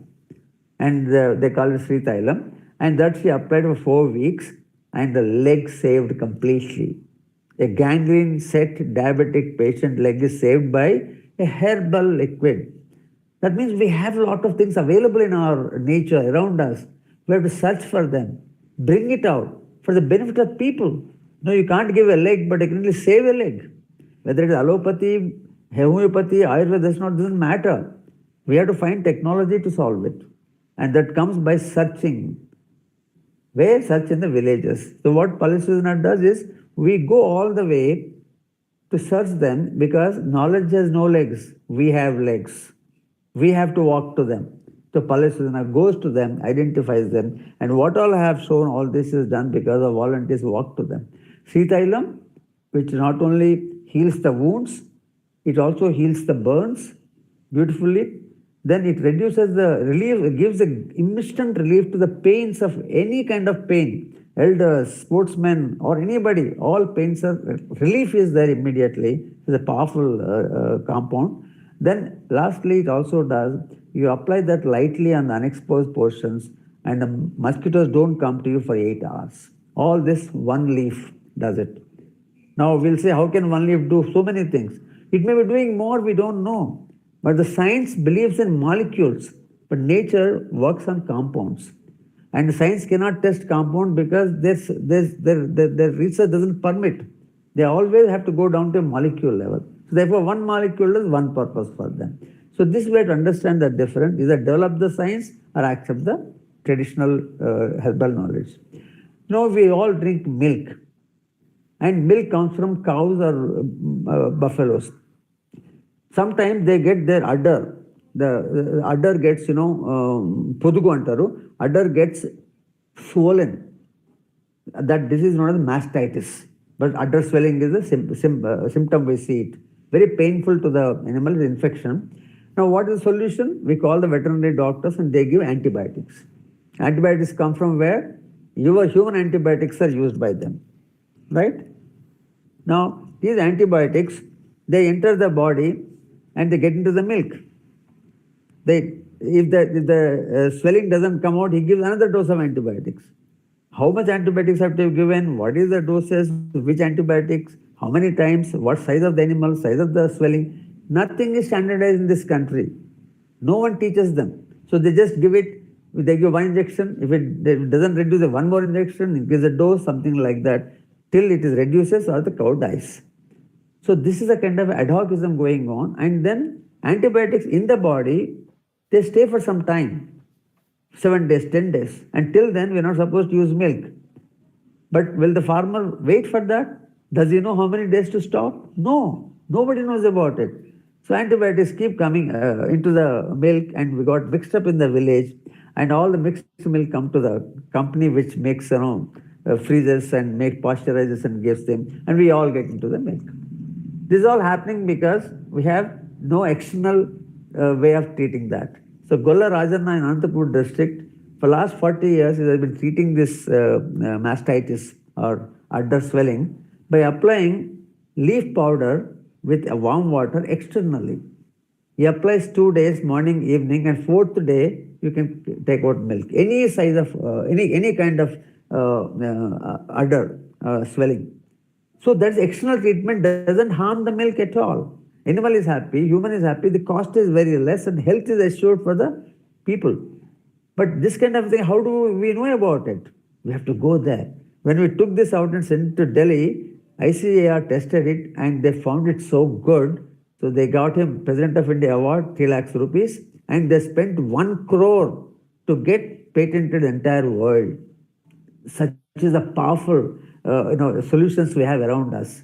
Unless we try and identify them and validate them, we don't know. Otherwise, we lose it. Now, with this kind of a thing applied, the Rajanna's medicine external application, where is the health problem for milk? We're comfortable, all of us can drink milk, feel, and animal also is happy because it is nothing going inside. So, that is the kind of a solutions which are trying to bring. There is a fridge made by Mansukh Prajapati, Mitti Cool he calls it. It's made with potter's clay. Kundamatito chesadu, Kumarmanto chesadu. It is rectangular. You can go to mitticool.com, those who want to go. And there you find this. It is made, no energy in this. Daily 1 liter water you pour on the top, and the contents. Vegetable can stay 30 days and milk can stay 3 days. There is no energy requirements. We have one in our Palle Srujana office. Anybody wants to come and see it. Understand how it works. It works on the nanopores in the potter's mud.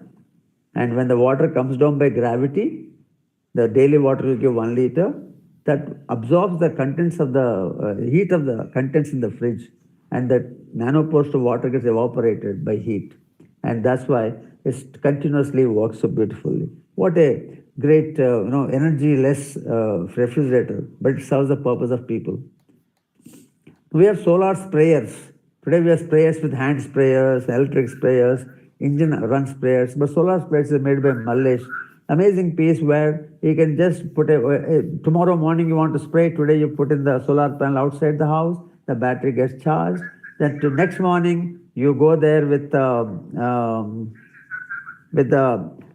solar panel tied to the sprayer, walk into the field early morning, start spraying. By 7:30, 8 o'clock, sun comes up, and the battery gets charged throughout the day, uninterrupted. The farmer can spray whole day. He can also hire it to somebody. So cheap, so low cost, low weight, and health problems are not there, maintenance problems are not there, petrol diesel is not required, nothing is there. Amazing solution, healthy solution for farmers who give us food.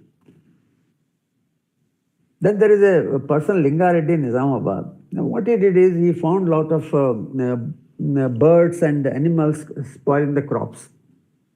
So he said, how to do it? This is something coming up because forests are reducing, they're all coming into the fields. Now the only way is that without hurting them is making some noises. So he created a noise, and with that noise they used to go, but they come at some certain time and they go at certain time. So he has to be there in the field that time. Birds come in the daytime, animals come in the evening time. So there's so much going up and coming. So he said, he put a remote operation from home. Or then he set up a automatic time settings he put up. So that that particular time the sounds go on. Then he found that you need lots of different kinds of tunes for animals and birds and monkeys, various things. So he made so many tunes. For 122 tunes he got and started playing them. But all this he needed power. So he put a solar panel. So about 10,000 rupees he could all this, and about all kinds of animals, birds, he could throw it off. That's fine. He doesn't come here, sets up the timings and he goes up and does it. He's just a 10th class graduate. No, then he didn't stop. There are people around him, 1 acre, 2 acre people, they can't afford 10,000 rupees. So he put a transmitter from here, receiver there, and the same playing is being done in other fields. He takes about 100 rupees per month or 200 rupees per month from them. That's all. Look at what has he done. Nobody thought about it. He said a richer farmer made some technology and then solved his problem, and he knows my neighbor has a problem, so he given the cheapest rate transmitter and receiver to given it. That's the way, we must help people by going to them, not that they come and ask us, then we will do it. Amazing Lingareddy. Then there is a Saidachari, a tractor which is mini tractor, weighs only 6.5 horsepower. It has got a trailer. It has got a reverse gear. Small tractor. And he and his wife decided to cultivate cotton in 5-acre land, leased. But they decided they will not call any labor. Only two, husband and wife, will cultivate cotton in 5 acres. Why did they take the challenge? Does any agricultural college, an engineering college take this project? No, they won't. But they thought they must do it because labor cost is getting higher and higher. How a poor family can live? They don't have cash. So they took this challenge, and whenever there is a requirement of labor, they made attachment to this particular tractor or in the trailer, if you put it. So 13 attachments they made, and they grew cotton 2 seasons continuously from ploughing to the harvesting. Husband, wife, Sadachari and his wife Jyoti. And that 6.5 horsepower farmer, it cost about 1 lakh with all attachments. He could do the 2 seasons. Then he said, okay, let me put in the market. Through Palle Srujana, he put in the market. He sold more than 100 pieces, just 1 lakh, a tractor with 6.5 horsepower. It can meet the requirement of farmer of 10 acres. Why 35 horsepower tractor? Why 75 horsepower John Deere tractors? Because we were giving what we can, not what they want. If 35 horsepower tractor can replace by 6.5 horsepower tractor for 80% of the farmers who got less than 5 acres, so much power, so much energy, so much environmental problem, all will reduce automatically to you. So as an engineer, you must optimally utilize resources, not because I have technology, therefore I use it. Optimally so that you close to the MLM principle. That's what it is. Now there is a middle class and low class, low economically low families. They both husband and wife work, but who washes the dishes? Our cooking is very greasy. There's no time for them to wash. As they come in the evening, then by then they dry up and all kinds of problems. They are tired also. So there is a boy, Shanmukha Rao, he made a small washing machine. It is connected to single phase. There are 2 points. One point is where it rotates. It's a brush. You take the vessel there, it rotates, and automatically the soap water comes up. So you rotate the vessel the way you want, this side, that side. Then you move it to the next point where the water, fresh water comes up automatically by sensor. The first one stops and the dish is ready. big. So there's a happiness for the women not to do all the rubbing and everything automatically. With less effort, they can do it. Now this he sells at 5,000 rupees, which those family can afford. So it's exactly, we have to address the need, make it affordable, and so that they can buy and use it. That's a kind of a, I can speak on like this many things. I wish today we could really see the videos. For some reason, I'm sorry for that. We have to think in this 4 years, do I create technology or only learn technology? If these people in the villages with no background, no accessibility, no understanding of society, no money, no project, no support, they can create technologies and they call it my technology. When are you going to say my technology? You're going to do after chief engineer, becoming chief engineer or somebody else, or now? My dear children, you can do any time. Innovation is not because of age, not because of education, not because of your understand technology or skills. It is because you want to solve a problem and reduce the pain of the people. If that feeling you have, you can start innovating any day. Your mother innovates, your father innovates, because they want to solve that problem. And you say, oh, daddy, ఎంత బాగా చేసావు అంటాం మనం, నాన్న ఎంత మంచిగా చేసినావు అంటాం. అదే ఇన్నోవేషన్ అది. Anybody can do it. So you have to decide, do you want patent or placement? And patent and placement is the best. You must have patent and placement. So what you have to do is this 4 years, try to get 1 or 2 patents by creating technologies. Technology doesn't mean cutting edge technologies like you find a artificial intelligence or a robot. No. Solving a problem is a technology. So problem, how do you solve it? Not by technology, by making people happy. Emphasis is on people. Like Mallesham, we must have seen Mallesham picture, a Mallesham who has got Padma Shri and is from Telangana. Palle Srujana found him in 2007 and slowly we could bring him up to the society. Now, what it is, mother used to, in Pochampalli, she used to move her hand every day 9,000 times across 4 feet to wind the silk thread onto the pegs. That was required. The ASU process is must before it goes to the loom. Now 9,000 every day you do it. If you don't do it, there's no livelihood for the family. Chira tayar kadu. And she used to get pain. This she does in addition to all the work she does, and this was very painful to her. And she used to say, Malesha, she watched her mother and saw the pain every day in her. At 14 years, when he dropped out of the school, he said, let me reduce the pain of my mother. And started, if that sole aim that I must do something, 7 years this boy worked and made a machine where there's no lady required to wind ASU. Automatically it does. What this lady takes 6 hours, that machine takes 1.5 hours. So how did he do this? Description of the pain gives you problem definition. Description of the pain gives you problem definition. Now in this, what is the pain? The shoulder pain was there.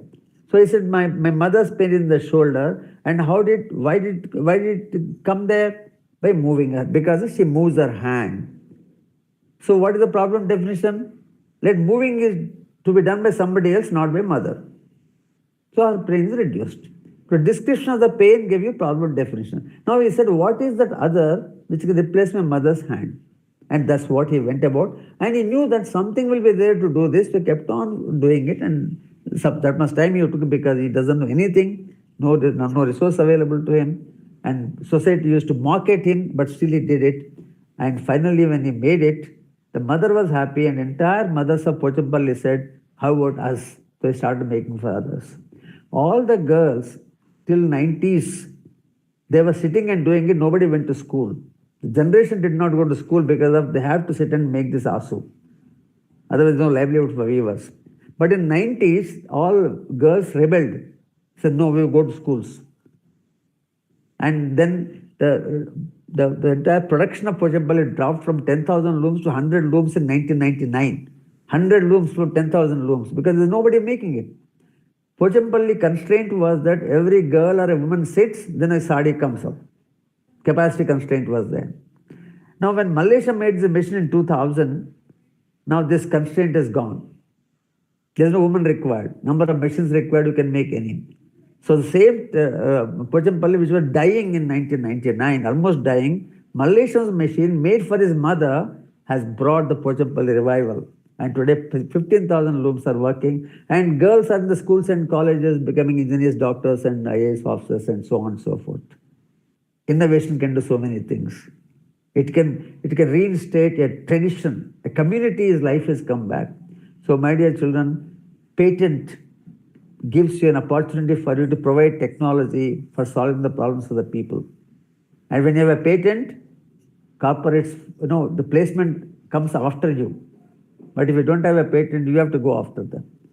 So think about it. What is that you have to do it? And in the next whatever time you have, in the 4 years, you can do a lot. I have so many things to show. All of you can come to Palle Srujana when you want to come. But remember that whatever technology you do, it is emphasis on people and not on technology. Then Palle Srujana is an organization where there is a volunteers, no money, no authority. Everything is voluntary. You have to spend your time, energy, money, and solve problems of the people, or collect knowledge and give it to others. So much we can talk about it. But basically, we have to talk to these people with responsibility, with respect, reciprocity. Means it's a two-way communication, not one-way communication. We think that village people don't know anything, and therefore I go and talk like this, up-down, authority. No, you don't know anything. And they don't know anything about us, we don't think about them. Therefore, we respect each other. And then only the knowledge starts flowing. Creativity, they tell their problems. Respect them. It is two-way power, two-way communication. And whatever identify you in the village, it has to be land communication, land to land. And land to lab and back to land after refinement. This is where you come in. You pick up the existing innovations, re-engineer them, put it back to the land for their use, but affordability, the way they want. You can do this using the existing innovation available. And then when the Palle Srujana last 15 years got about, you heard about 26 patents and 400 innovations and a lot of turnover, people are happy. We do scouting, we do documentation, we do nurturing, everything. We connect them to awards, national and international awards, and patenting and business development and other things we do. We do Shodha Yatra, which is learning from the unknown place, unknown track, unknown people, unknown agenda. And fear of unknown goes away when you go to the unknown.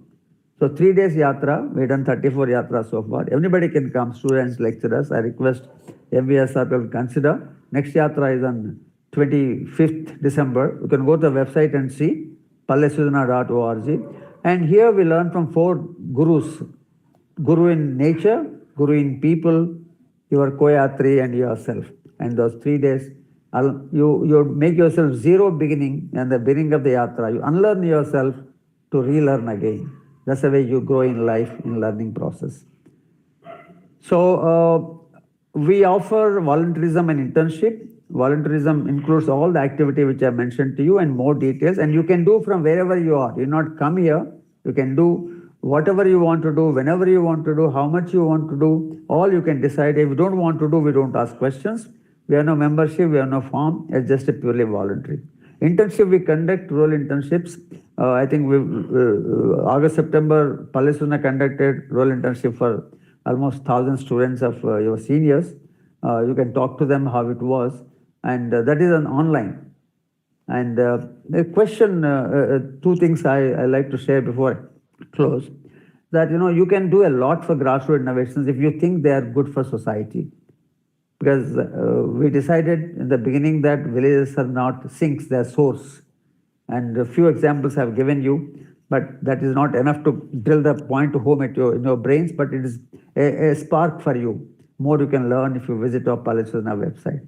You can speak about them, you can respect them, call them to your college or call them into your home functions, visit the innovators and see what the effect of the innovations. Organize, display of innovations in your college or in a village. And Palle Srujana can send all the innovations to your people to see it. Then involve in scouting documentation, be a volunteer, participate in Shodha Yatra. You can identify unmet needs. Every college has 5 villages supporting. As a mandatory, you have to work in that 5 villages. Now, when you go to village, identify unmet needs of the village, list them, and try to meet them by your technologies, creating technologies, affordable technologies. And some of you can become entrepreneurs by the end of the day. All the innovations which you made or villagers made can be pooled as a basket and then start entrepreneurship and distributing, manufacturing, distributing to the people across the country. And then you can also influence the policy of the government by understanding them, writing about them, and suggesting better ways of utilizing them. So one question I ask you is that, are you supposed to engage with society while you are students or alienate from society? Discuss amongst yourself. Your education means foolproof, soundproof from the society or including society. When you include society, then you have to understand them the way they think about themselves, not the way you think. You have to go with open mind and get them, engage with them, understand their strengths, strengthen their strengths, understand their problems, solve the problems so that they live happily with your skills, knowledge, and you live happily because you have contributed to society, making a whole nation, society better. Now, question I leave it to you again is that engagement education is for alienation or engagement with society? Answer yourself and behave as answer tells you. A small story which I tell you and then close it. In about 100 years back, villages had nothing much to do in their place. They used to go to the forest, deep forests were there, and forest produce they used to bring and sell it or use it. That's the way the livelihood was going on mostly in the villages. They go with empty baskets, come with a full loaded baskets. So while coming, they can't.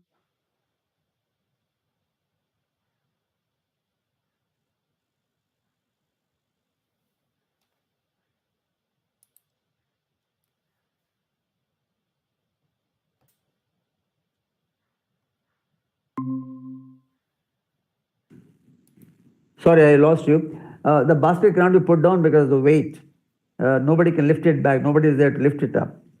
So Raja thought that why my people are suffering. So what he did is he constructed pedestals on the way. Pedestals about 4 feet height. So they can just bend, push the basket onto the pedestal, take rest, and again get up, push the basket onto head and move. So what did Raja do? He says he cannot remove the problem. So what he did is reduce the pain. When you cannot remove the problem, reduce the pain. Because if you wait for the problem to remove, it may not happen. But reduction of the pain, you can do it 10%, 20%, 60%, 90%, the way you have seen the grassroots innovations in the last 1.5 hours. Start doing it. However small, it reduces the pain. And every reduction of the pain gives you happiness, gives people happiness. Ultimately, we all live for happiness. Therefore, we all have to learn to observe, learn to reduce the pain by providing small solutions. Don't wait for you to become engineer. And that's the way you contribute a lot. And that's the message we have from grassroots innovations from the villages. Treat villages as a source. They know more in their land, their area. We know more in our area. So both are equal. So thank you, children. Wonderful. And God bless you. And apologize for these technical problems. I wish we meet again to see the videos and other things much better way. Thank you, MVSR, for this excellent opportunity.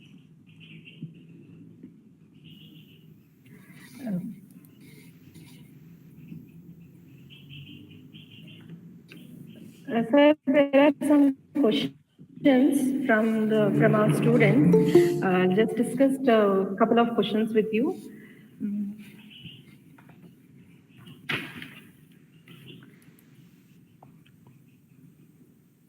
Even though there are many inventions that are occurring, but still, why are we poor? Why we have poor industrialization?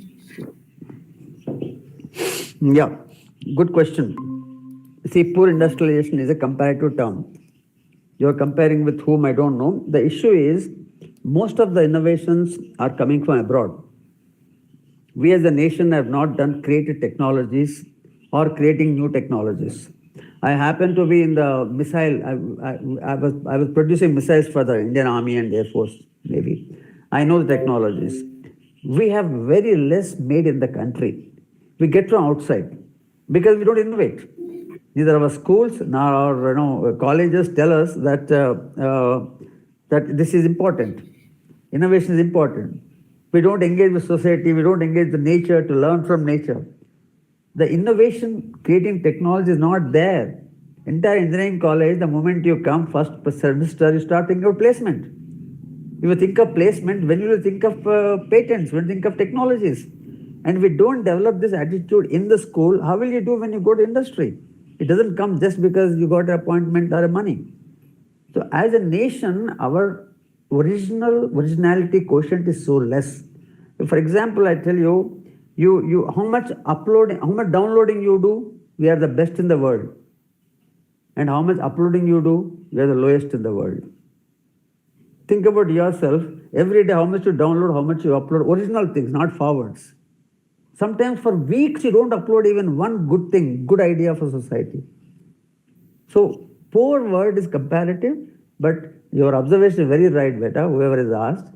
We have to learn to be original, create what we want. Like villages, you saw so many things they created.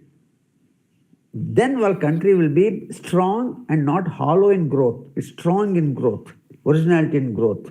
When you're original, it comes cheaper to you, better to you. Then you're less money, more productivity comes up. Work for that. Good question. Okay. Thank you, sir. I'm reading out another question. Even though these many inventions are occurring every year, but why don't we see them in the market and get popularized? Yeah, this is a question generally everybody asks. Now, a farmer has made one. Who will bring it to the market?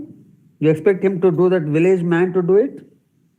How will he take it out? Does he know formal system? Does he know what is licensing, what is patenting, what is GST, what is market? And if he leaves his field and does this, and who will be in the fields? So the point is, they have done our job. Don't ask them to do more. People like you, people like all MBAs, everybody should take these innovations, improve them, re-engineer them, and sell it back to the people. You must become entrepreneurs. And then this will spread. Otherwise, they'll stay in that particular village. Or Palle Srujana volunteers take it to next village, so the yatra. That's all 100, 200 villages. That's where it stops. But your intention is very right. That is very rightly you have said that should spread faster.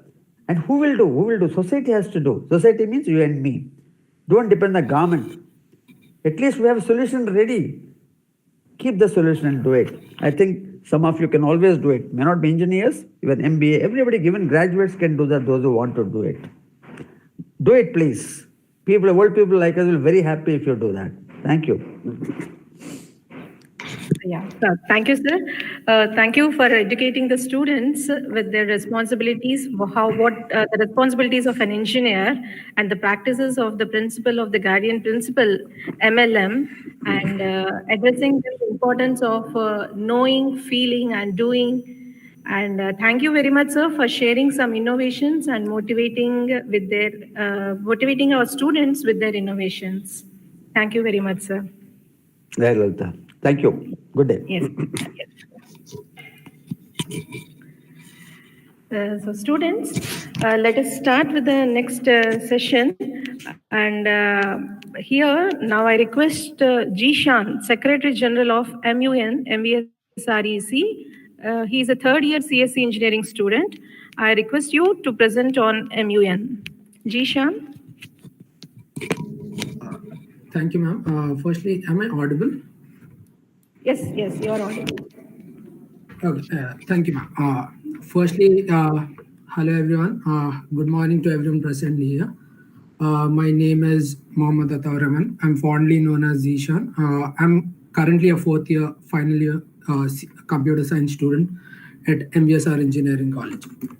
Okay, firstly, today I'll be touching upon a few things, not just limited to MVSR MN, but also how student life is actually at MVSR.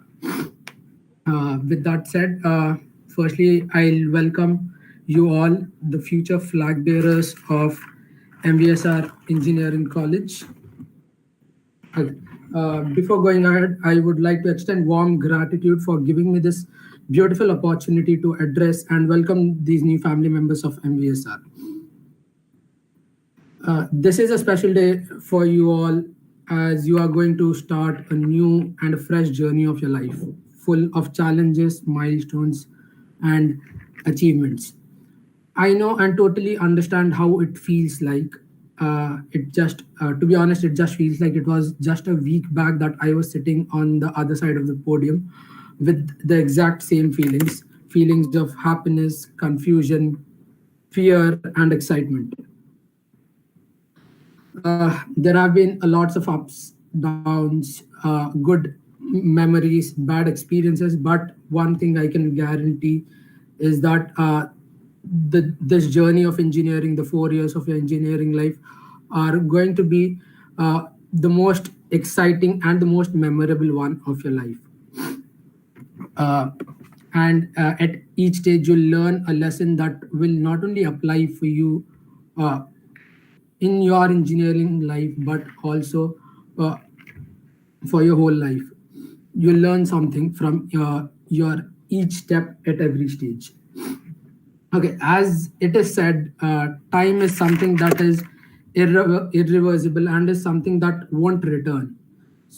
These 4 years of engineering is something that won't just be with you as a treasure of memories, but more importantly, shapes you in a manner and character that you will possess and will carry with you for the rest of your life. You all are at a perfect stage. Just a second.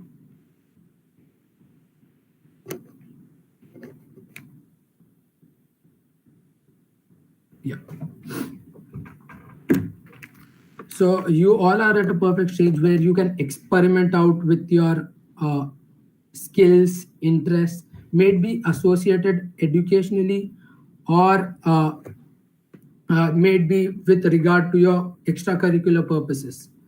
Up until now, most of you, have been largely bounded and restricted by your educational restrictions. And at the end of these 4 years, you are more likely to be bounded and to be focusing on building your career. So these are the 4 years where you can just experiment it out with your interests, your skills, your hobbies. So, hence, as a student who has experienced all this, my biggest advice to everyone, the freshers who will be joining, would be to actively take part in all the activities that come as an opportunity and as an experience. This time, just live it to the fullest, and at the same time, please don't compromise on your education and studies. I keep meeting with a lot of people of other colleges, and I also happen to serve on the boards, on different boards of different colleges, student boards. So a lot of people ask, whenever I say that I'm from MVSR, a lot of people get shocked. There is a specific mindset, at least in the college market, that MVSR is for elite education students, and they are not much into co-curricular activities. But this is perfectly wrong. I'll state out why it is wrong in my now. So firstly, MVSR is not just about education and studies. It is a perfect platform and a developing cell about building a personality, attitude, and character that you will carry with yourself for the rest of your life. And it does this by providing a student of MVSR with innumerable amounts of opportunities in all possible fields and interests. The college has some great performing student branches of various professional bodies like IEEE, CSI, SAE, etc., which provide a great platform for students and also induces in them a perfect blend of technical knowledge along with uh, the soft skills that a person needs to have in today's market of in today's market and industry, what it demands. Under the guidance of these award-winning student branch guides of all these bodies, I can assure you that at the end of the 4th year, you will see yourself in a far better manner and as a far better person, aesthetically and both by knowledge and skills. So, as a student who has experienced all this, I suggest you all to research about various professional bodies present in our college, actively participate in all of those bodies, at least in the first year. And by the time you come to your second year, choose one of them basing on what is best possible for you with regards to your interest, and fully commit yourself towards just one body and keep progressing in that body and like keep climbing on the stages to even the national level. Apart from this, our college also hosts a fine arts club which has different sub clubs under it, like photography, arts, etc., for people who are interested in it. People can students can join the fine arts club and that sub clubs and truly hone their skills and better their skills. Better their skills. All these at the end of the 4 years will not just end up you as an educated graduate, but a learned graduate.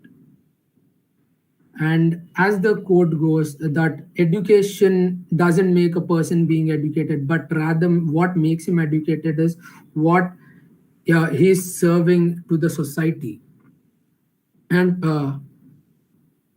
with a base on the same, MVSR has highly committed NSS and NCC units who are always on the foot, providing a helping hand to the people when they are in trouble and doing all kinds of social activities.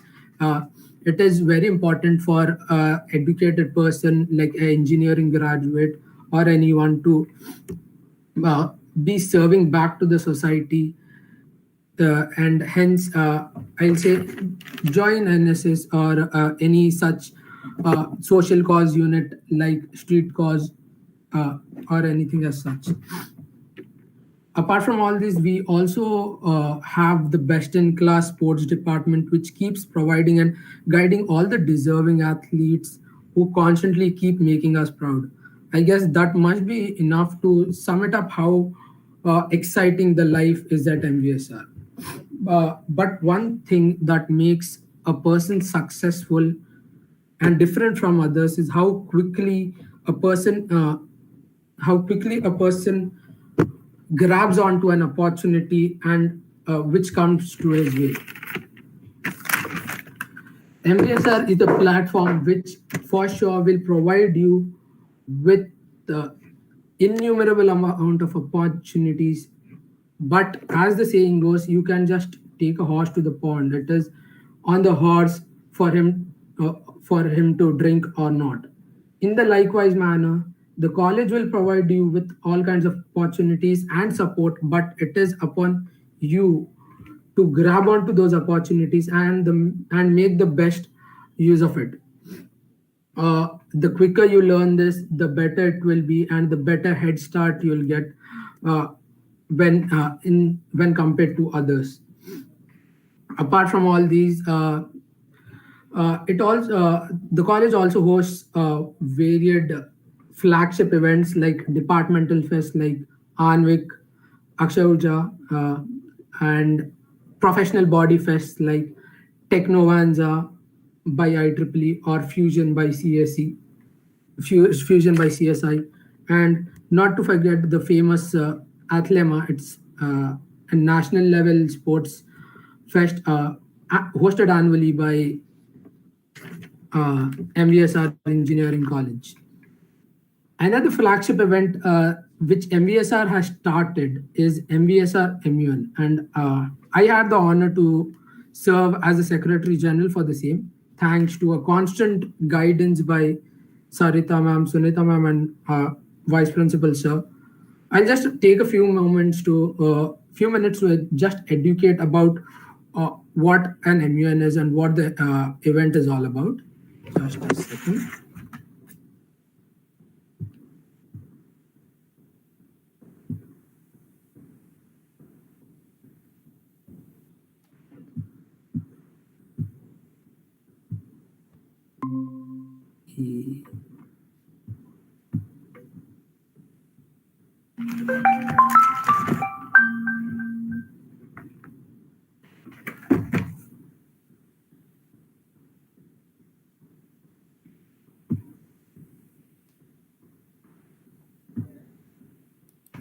Yeah. So the MVSR MUN is the national level diplomatic summit, which was whose 2020 edition was held from 21st of February to 23rd of February 2020 at Green Park Hotel. It was our first edition, and we are glad to inform you that we had in excess of 125 participants, not just from our college, but from colleges from various cities and states across the country. It is something of a proud achievement for us to have achieved this in our very first edition. We also had on board a stellar executive board who had a combined MUN experience of over 500 MUNs. So the whole build up to the MUN started with the poster launch ceremony, which was held grandly. So as part of MVSR MUN 2020, we had simulated 5 committees. One was the UNGA DISEC, which is the United Nations General Assembly Disarmament and Security Committee. We also had UNHRC, that is the United Nations Human Rights Council. We had HSC, Historic Security Council, and we had one Indian committee apart from all the international committees, that is our very own Lok Sabha. And to cover all these, we also had the international press who would report us about the happenings of each of the committees and the discussions happening, discussions and the conclusions, what the committee was arriving at the end of each session at the conference. Apart from this, as I already said, we had a stellar executive board who had a combined experience of more than 500 MUNs. We had some prominent names in the MUN circuit, not only from Hyderabad. We had executive board from Odisha, we have executive board from Chennai, Hyderabad, Bangalore, and Pune. Yeah, so as the topics that had to be discussed under each committee, we had the agendas as the agenda for UNGA DISEC being effects and consequences of foreign military bases and private military contractors with special emphasis on diplomatic immunity. As part of UNHRC, we discussed the issue of statelessness and arbitrary deprivation of nationality in the light of the principle of non-refoulement. As part of the Historic Security Council, we had a meeting on the 29th of October 1956. We had staged a meeting in the past times. As part of Lok Sabha, at that time, around the February period, the most controversial debate happening all across the country was about the CAA and NRC, and we had implemented the same as an agenda for our Lok Sabha committee with basically 2 agendas which were interrelated, specified as analyzing the constitutional validity of CAA with special emphasis on drafting comprehensive guidelines for having an all India NRC. The other one being reviewing the constitutional prospect of Article 19 by emphasizing on the reasonable restrictions clause provided to freedom of speech, which focusing on strengthening the penal provisions for riots and anti-national activities. We had venue come hospitality partner as the Green Park Hotel at Begumpet. We have a few glimpses from the opening ceremony and a glimpses of the debates happening in each of the committees. Lok Sabha, you can see the delegate representing Amit Shah over there delivering a speech. We have you can see the executive board of UNG at ISEC, the very much experienced and prominent person in the MUN circuit, Adarsh Perry, addressing his committee. These are a few glimpses from the conference. So all this must be sounding a bit gibberish to most of you right now. So I'll just take this opportunity to brief you about what a MUN is and shed more light on the event. So basically, a MUN is a shortened version for Model United Nations.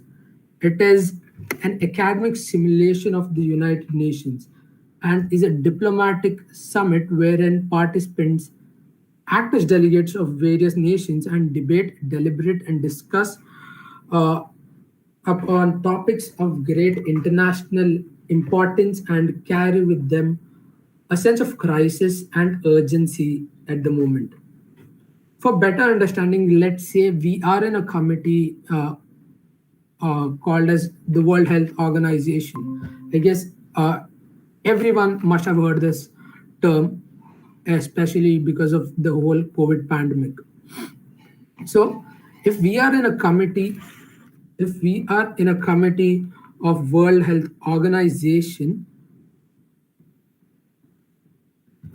one major topic of discussion, especially during the current time, can be with regards to the vaccine of the COVID.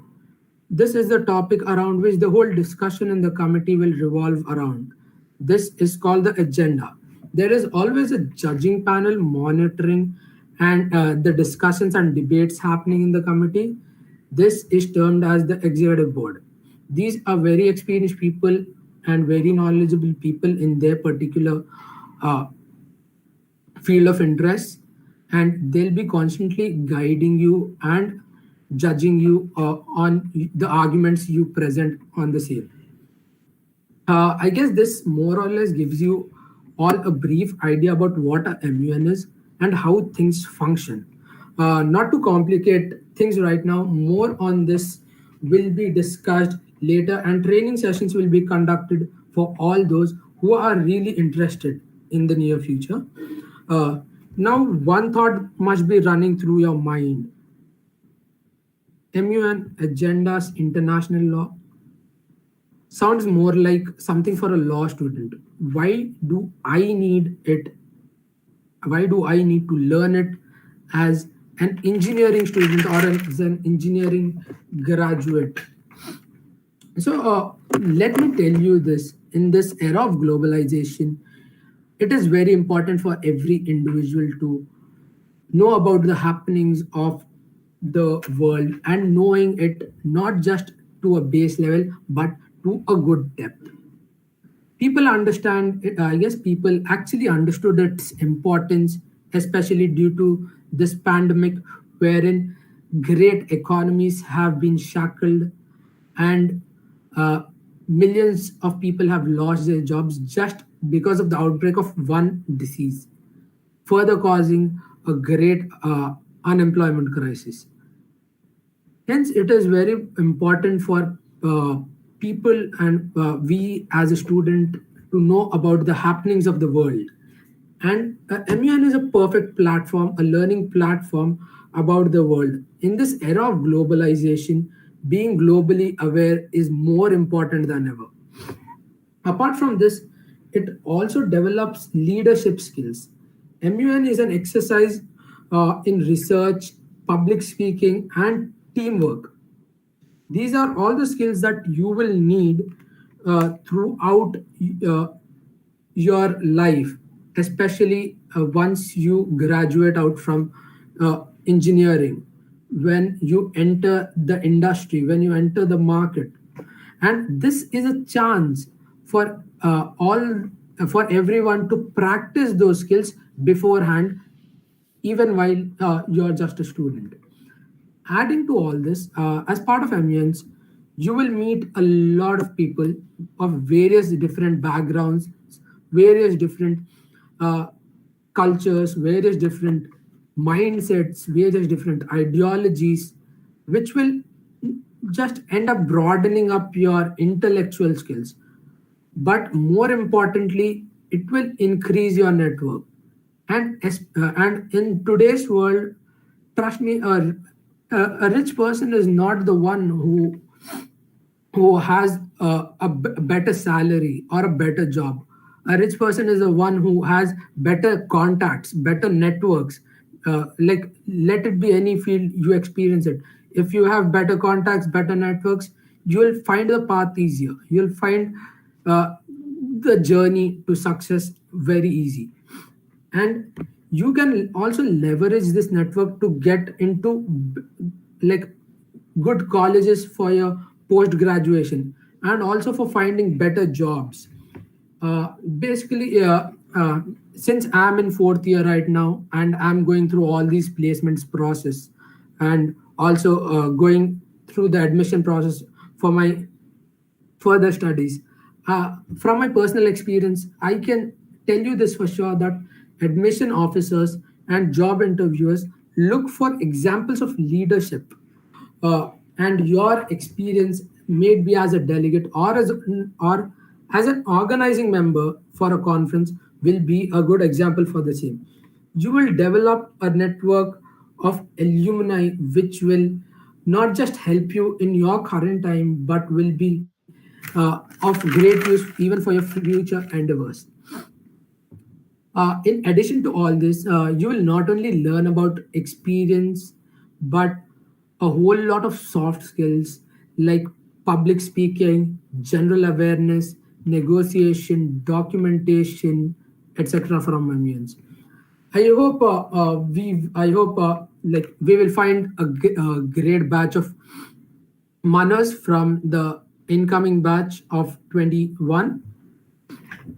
And I'm keen on meeting them all in person. Uh, Till then, all the best on this journey of college life, where you surround yourself with friends, memories, and moments that you will cherish for your lifetime. Before I end up, I would like to thank everyone for providing me with this opportunity to address you all. It was my pleasure to share my thoughts with you all here. Till then, take care, stay safe. Thank you.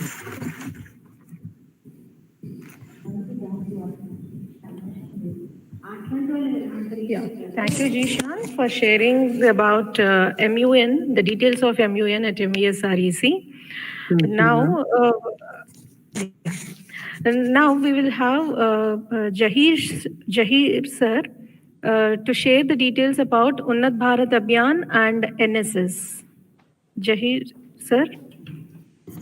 Yeah, thank you, madam. Thank you for giving this opportunity. Yes, sir. You can continue, sir. Yeah. So, good afternoon to all the young budding engineers who wish to be in the upcoming 4 years, and welcome to MVSREC. So, on behalf of NSS unit, I thank the organizers of this induction program for giving us the opportunity to interact with all the first year students. So myself, I'm M. Zahir Ahmed. I am the assistant professor of Department of ECE and also the NSS program coordinator. Along with me, we have Mr. M. Sharat Chandra, assistant professor of ECE as the program officer, and also Mr. A. Shamprasad sir, assistant professor from Mechanical Engineering Department as program coordinator. We three are the NSS unit coordinators in our college.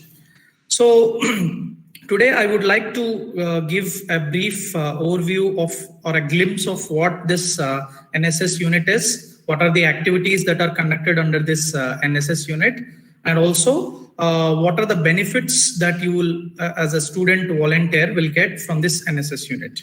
So let me share my screen and start my presentation.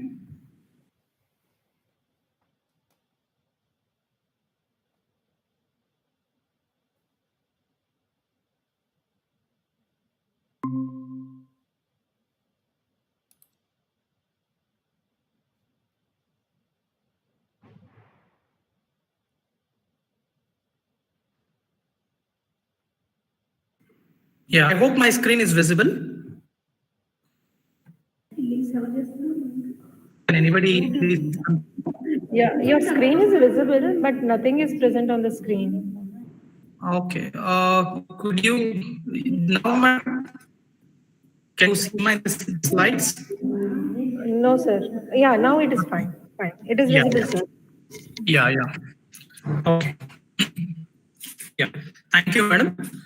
So my presentation will be just a glimpse of National Service Scheme or NSS. So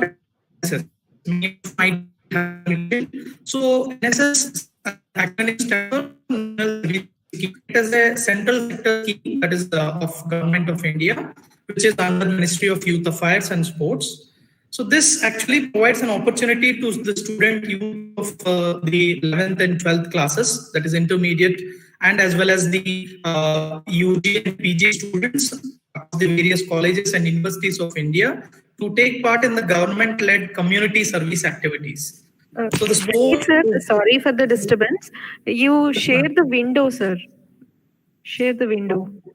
Share window, okay. Yeah. So, and your voice is breaking, sir. Okay, let me check. Yes, sir.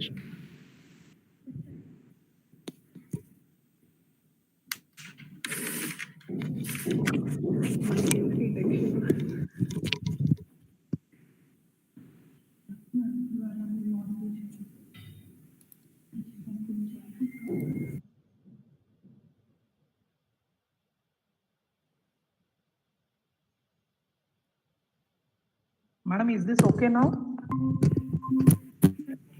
Yes, sir.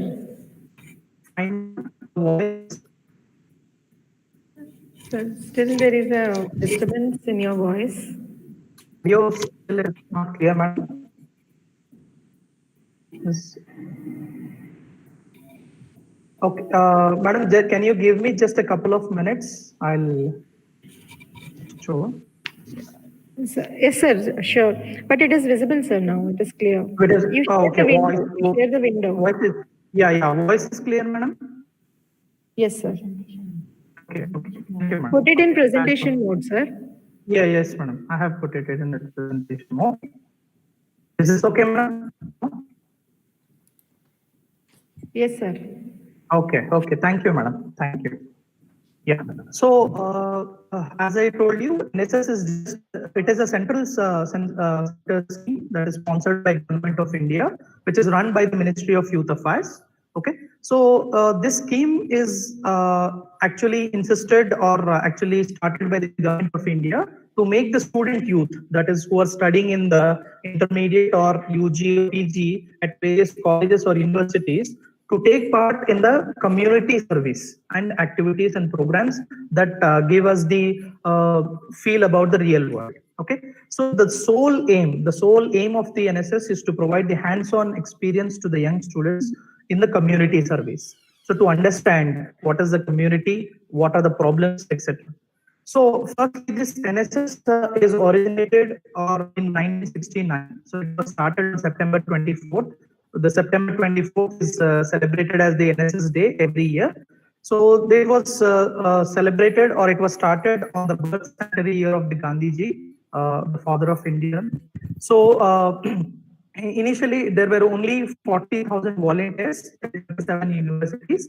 Now, if you come to the present status, we have around 3.8 million volunteers spread over across 396 universities and various 47 councils at the intermediate level. So now a huge number of colleges and universities have this NSS unit in them. Okay. So the main objective, as I told you, the main objective is to make the student develop his personality through social service. So through serving the society, develop himself and develop the society is the overall objective of the NSS unit.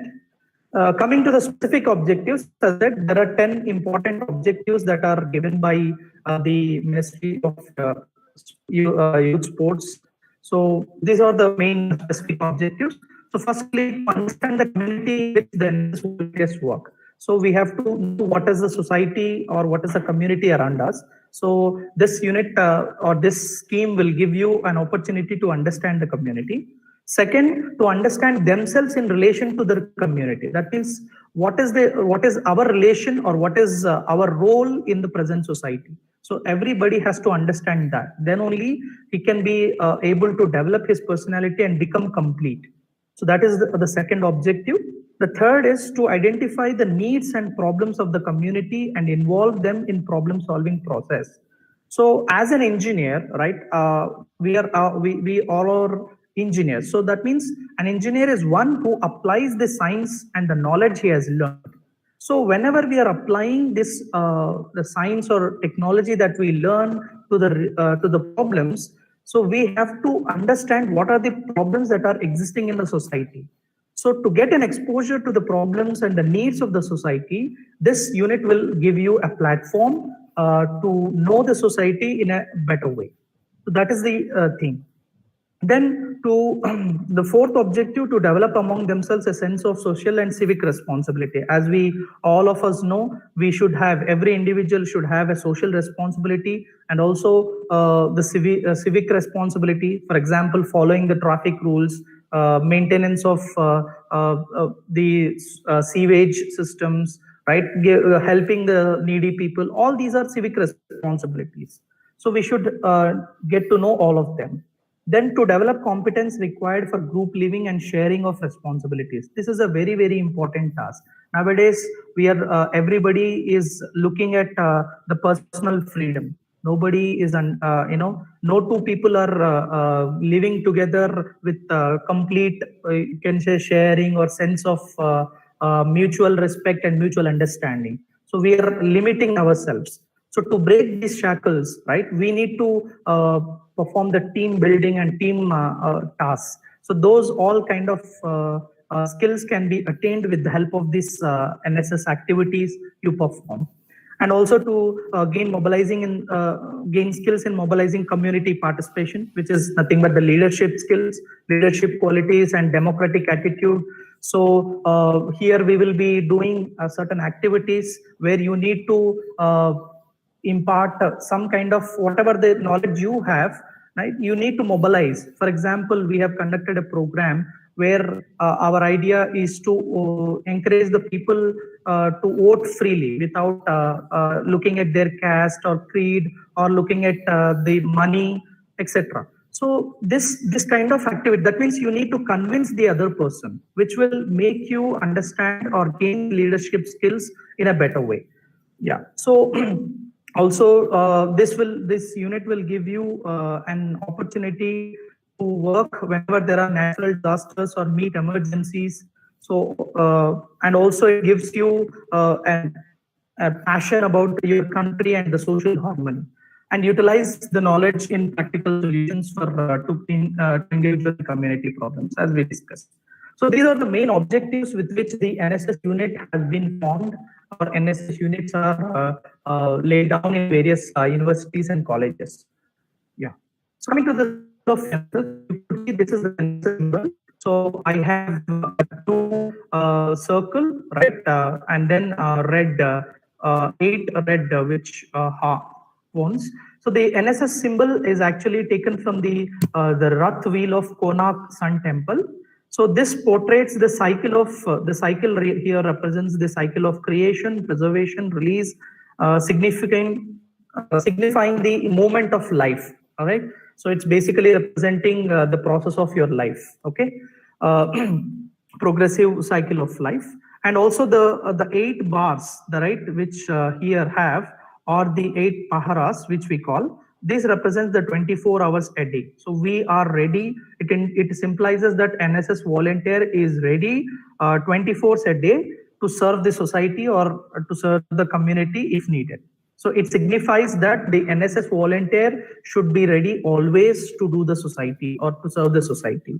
Okay, and also the red color here, the colors that we have chosen for the NSS logo. So the red color here indicates the active, energetic, and the spirit of the volunteers, and the green and the blue color signifies the right ready to contribute, or the attitude of the NSS volunteer to serve the society. So those are the two colors specifically chosen. One signifies the energy of the volunteers, and the second represents the acceptability or the readiness of the volunteers to serve the society. So this is the symbol that is used for the NSS scheme.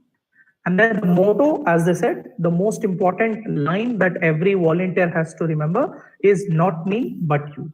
So which signifies that we have to listen, or we have to understand the opposite person first. So when we think from the other person's perspective, then we can understand the situation and we can understand any problem in a better way. That is the main motto of our NSS scheme is "not me, but you." So that is, we have to keep the society or the other person or the fellow being first, right? And then ourselves next. So that is the main motto of NSS scheme. Yeah. So coming to the administrative structure of the NSS. So the NSS scheme is run by the Ministry of Youth Affairs and Sports at the central level. And under this ministry, there are 15 regional offices, regional regions. The entire India is divided into 15 regions. Okay, and each region has a head, who is a regional coordinator. Again, in each region, there might be one or two states. Okay, so at each state, there will be a state level program coordinator and also a government secretary for monitoring the activities. Again, at the state, in each university, there will be a program coordinator who will be looking at the various activities of the NSS. So university program coordinator.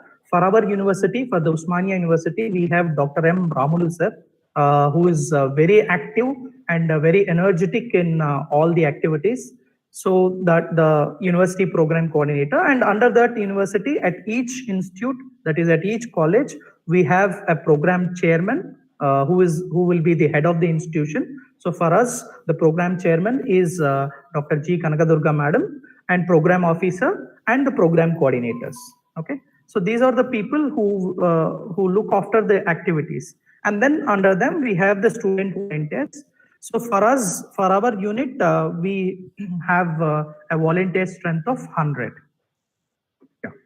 So as I told you, the main objectives we have discussed. What is a motto? I think you now understood what the NSS does. So what are the benefits you get when you join NSS unit or NSS scheme? So as I said, it will give you an exposure to the community. Basically, it will give you the sense of doing the social work, social responsibility, civic responsibility. That is one point. Then it will give you, or it will inculcate the leadership skills, right? So there are so many activities or so many programs we conduct which will enhance the leadership qualities of volunteers. And along with this, we also get a certificate from the state government and also from the university, right? And this certificate will be useful for claiming reservation, which will give you a 5% reservation in the higher education or at a government related jobs. Okay, so in private sector, this might not be useful, but you can claim the reservation, 5% reservation in the government related jobs and also for higher education, counseling, etc. Okay, so you will get a certificate from the state government. And apart from that, you will get a plenty of knowledge about the society, about the social service, the civic responsibility, the leadership skills, the presentation skills, etc., etc. Okay, yeah. So what is the eligibility for volunteership certification, or who can be called as an NSS volunteer? Who will get the certificate? So firstly, we are recruiting the NSS volunteers in the second year, right? So we need to, as a volunteer, you need to do 2 years of service for us. So you have to be a part of the NSS unit for at least 2 years. Okay, and you have to attend all the activities regularly, right? There will be a diary which is called as the volunteer diary, right? And all those activities have to be maintained and reported. Okay, and then you have to attend one special camp, right? One special camp. What is this special camp? I'll discuss. Okay, so these are the basic eligibility criteria. Okay, there is no height or no any tests, anything. Okay, so based on the right, every whenever you come to the second year, there will be a recruitment drive. So we will conduct a recruitment drive, right? All those who are interested can participate in that, right? Once you are selected, you will have to be there for 2 years. You cannot go in between, right? You have to complete 2 years of service. You have to actively participate in all the events conducted by the unit. And also you have to attend at least one special camp. Okay, so if you satisfy these criteria, you will be eligible for the volunteership certification. Okay, yeah. So yeah, what are the activities that we conducted under NSS? So there are, as you can see, there are 6 types of activities that we have. We have regular activities, we have a special camp, we have a national integration camp, we have youth festivals, we have Republic Day parade camp, and there is an adventure program. So in general, the first 2 are mandatory for any student, for any volunteer who joins the NSS unit. The first 2 are mandatory. The next 4 are optional, and they are not open to all, right? So there will be camps that are conducted for selection, and only selected students will be participating in those camps. Okay, whereas the first 2 are mandatory. Yeah. So let us see what are the regular activities. What do we mean by regular activities? Regular activities are the activities that are conducted throughout the year. Okay. One activity, whenever you join the NSS unit, you will be first having an orientation program where you will be going through all the rules, regulations, right? And also you will be taking an oath, etc. So all these is coming under orientation. And then you have to do the campus work. That means whatever the activities that are conducted inside the campus, some guest lectures or whatever the plantation programs, etc., that are conducted in the campus. So in campus programs, as well as you also have to be ready in the outside, that is field work also. So every NSS unit have to adapt one village for under NSS. So for our unit, we have adopted the Kurmalguda village, which is near to Nadargul, right? So in that village, we will be regularly performing certain activities for the development of that village. Okay. So both institutional work and also the field work have to be done. And also we have to observe the important days like Voters Day, Water Day, Environment Day, Pollution Day, all these, whatever the important days are there, those ought to be observed. That means we need to conduct a small program regarding okay. So these are the activities that consider regular activities. Then as I said, special camp. So special camp program is right in an adopted village, or you can go to any urban slum or any area where you have to stay there for 7 days. Okay, day and night. You have to stay there for 7 days, and you have to do the following activities. You have to social assets like roads, houses, playgrounds, library, etc. So we can create, right? We funded by the government of India for this. Okay? So there will be funds provided by them. We have to put the required necessities to them. They will allot the funds, and based on the funds we get, we can create the social assets. And also we have to conduct the community surveys. Okay, so what are the problems faced by the people in that village or in that slum, whatever they are facing. Okay, what are the what is the hygienic condition, the food, right? All these things. So now these surveys or these studies, they are specially government of India has created a scheme for that, which is the Unnat Bharat Abhiyan, the UBA. So Unnat Bharat Abhiyan is a scheme created by Government of India, where you have to, as a volunteer of UBA, you have to go to a particular village and do the survey. Okay, do the survey regarding the various aspects needed to the government. That is, whether the people are getting the benefits of these central government schemes or not, whether there is proper electricity or not, whether the roads are there or not, how is the hygienic conditions, what about the sanitization, all these, right, pro forma will be given to us. As a UBA volunteer, we have to go to all the houses and collect the data, right, consolidate this data, and we have to send it to the central government. So this scheme, right, is what we call it as UBA, Unnat Bharat Abhiyan, right, which helps Government of India to understand the villages or the slums, what is the situation of them, and what is the need of the people. Okay. So in the special camp also, we have to conduct those community service, right? House visits, and also cultural exchanges, awareness program. All these we have to do for 7 days continuously. We have to stay in a particular place, okay, right, and perform these activities. Okay, this is called as a special camp. Then we have a national integration camp. As the name indicates, national integrity means feeling that our nation is above all, right? The greatest of all. So this is a special camp which is conducted by Government of India every year, right? So it is for 7 days, right? And you will be, right, every year this national integration camp will be conducted in different parts of the India, okay? So only 200 volunteers will be taken from the entire India. Okay, so only 200 volunteers will be taken, right? And right, so this will be a special opportunity to interact with the people who are coming from various parts of India, to understand their right culture, their knowledge, whatever you could say, right? So this is a special camp that is conducted by the Government of India, National Integration Camp. Then we have National Youth Festivals. So this is right, in the mark or in the remembrance of Swami Vivekananda. So it is conducted from 12th to 16th January every year. Okay.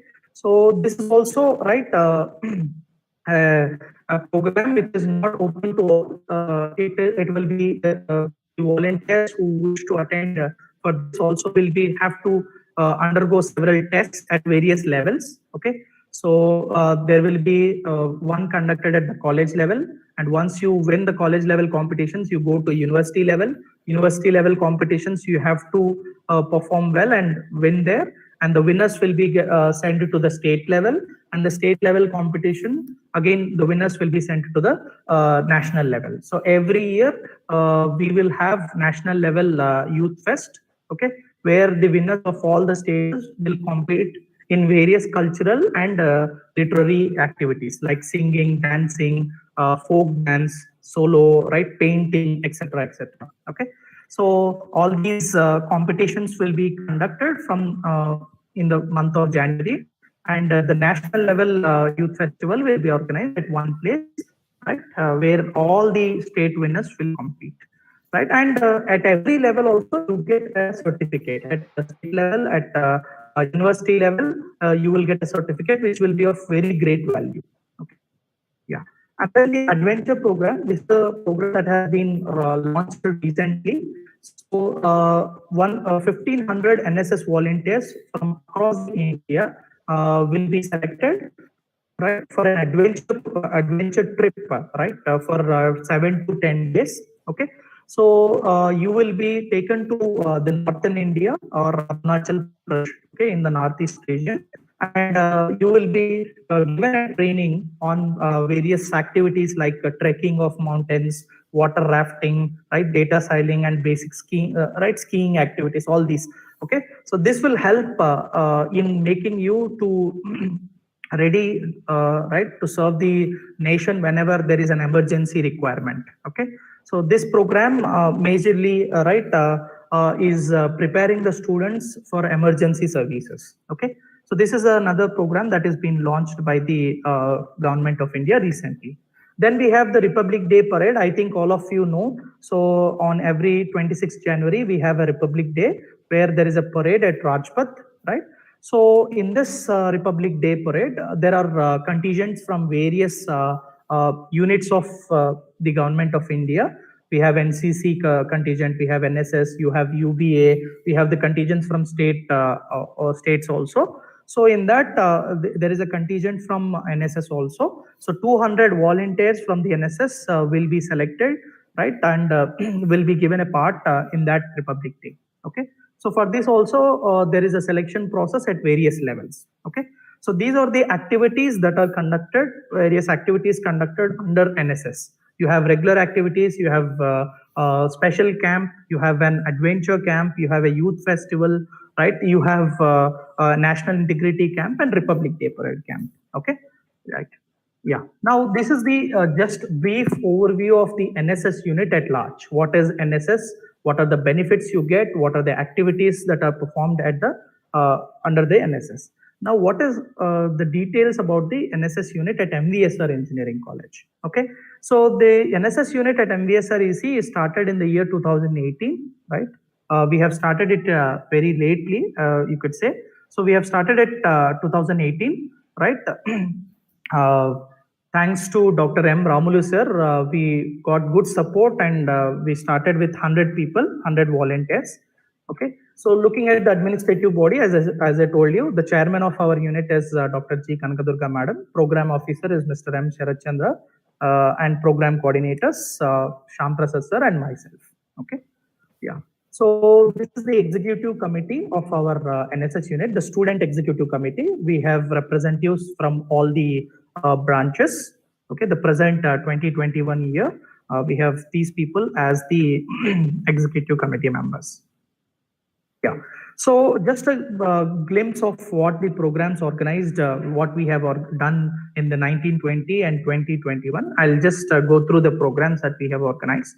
Yeah.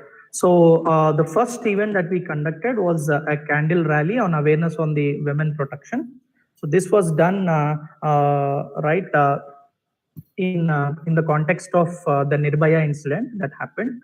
So we have conducted it in the college, and you could see the pictures of that. And then this is the orientation program of the 1920 year. Okay, Dr. M. Ramulu sir has attended himself as the chief guest. There where our volunteers have taken the oath.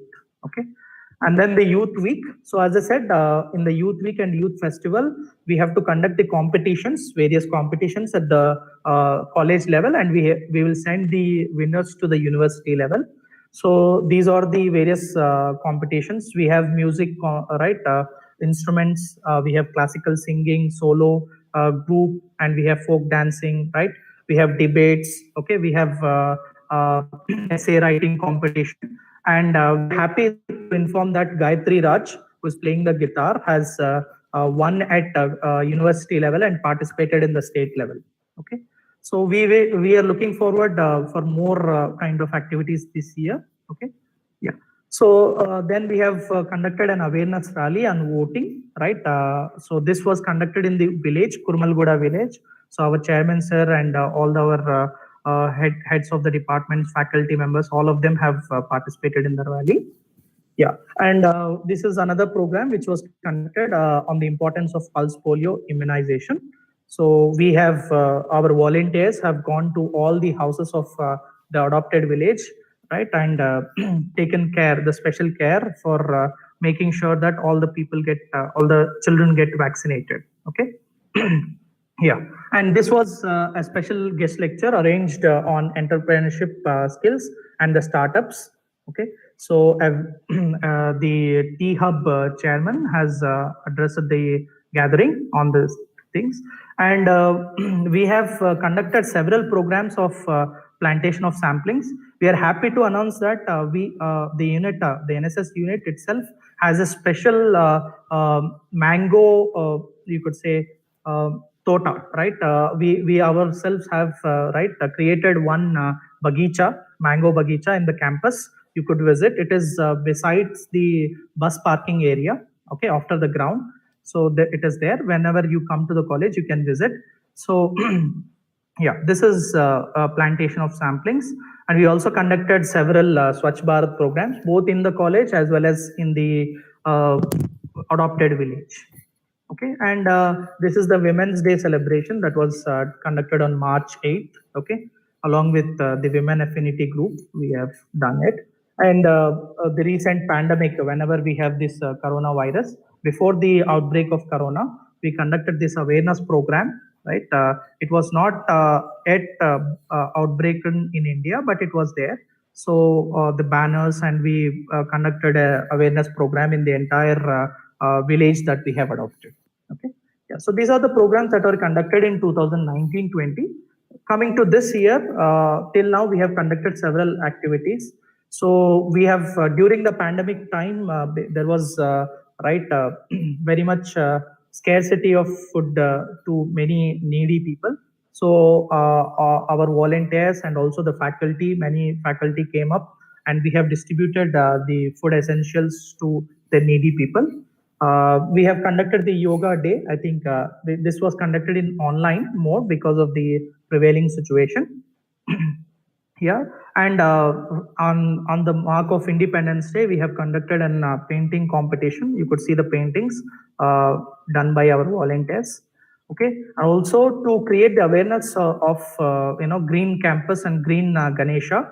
So we have conducted a green Ganesha idol molding competition where the participants have to make the idols using only clay or green materials. Okay, yeah. So this is the recent activity that we have conducted. So during the floods that were striking the Hyderabad, severely affected areas. So we went to there. We have collected a amount from the faculty, the volunteers, and we are very happy that many people donated generously. Right, and based on the amount we got, we distributed the essential commodities to the people living in the slums and living in the flood affected areas. Okay, so this is the latest activity that we conducted.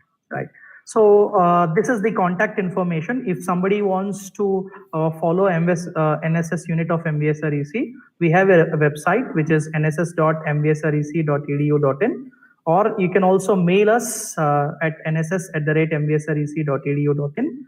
Our Instagram, you can follow us on Instagram, NSS unit_MVSREC. Okay. So anytime you can contact any of the program officer or program coordinator to know more about the NSS activities, and you can join our NSS unit in the second year, right? From second year onwards, we will be conducting a recruitment drive in the second year when you come to the second year. So in that case, you can join us, and you can also be a part of this unit. Okay.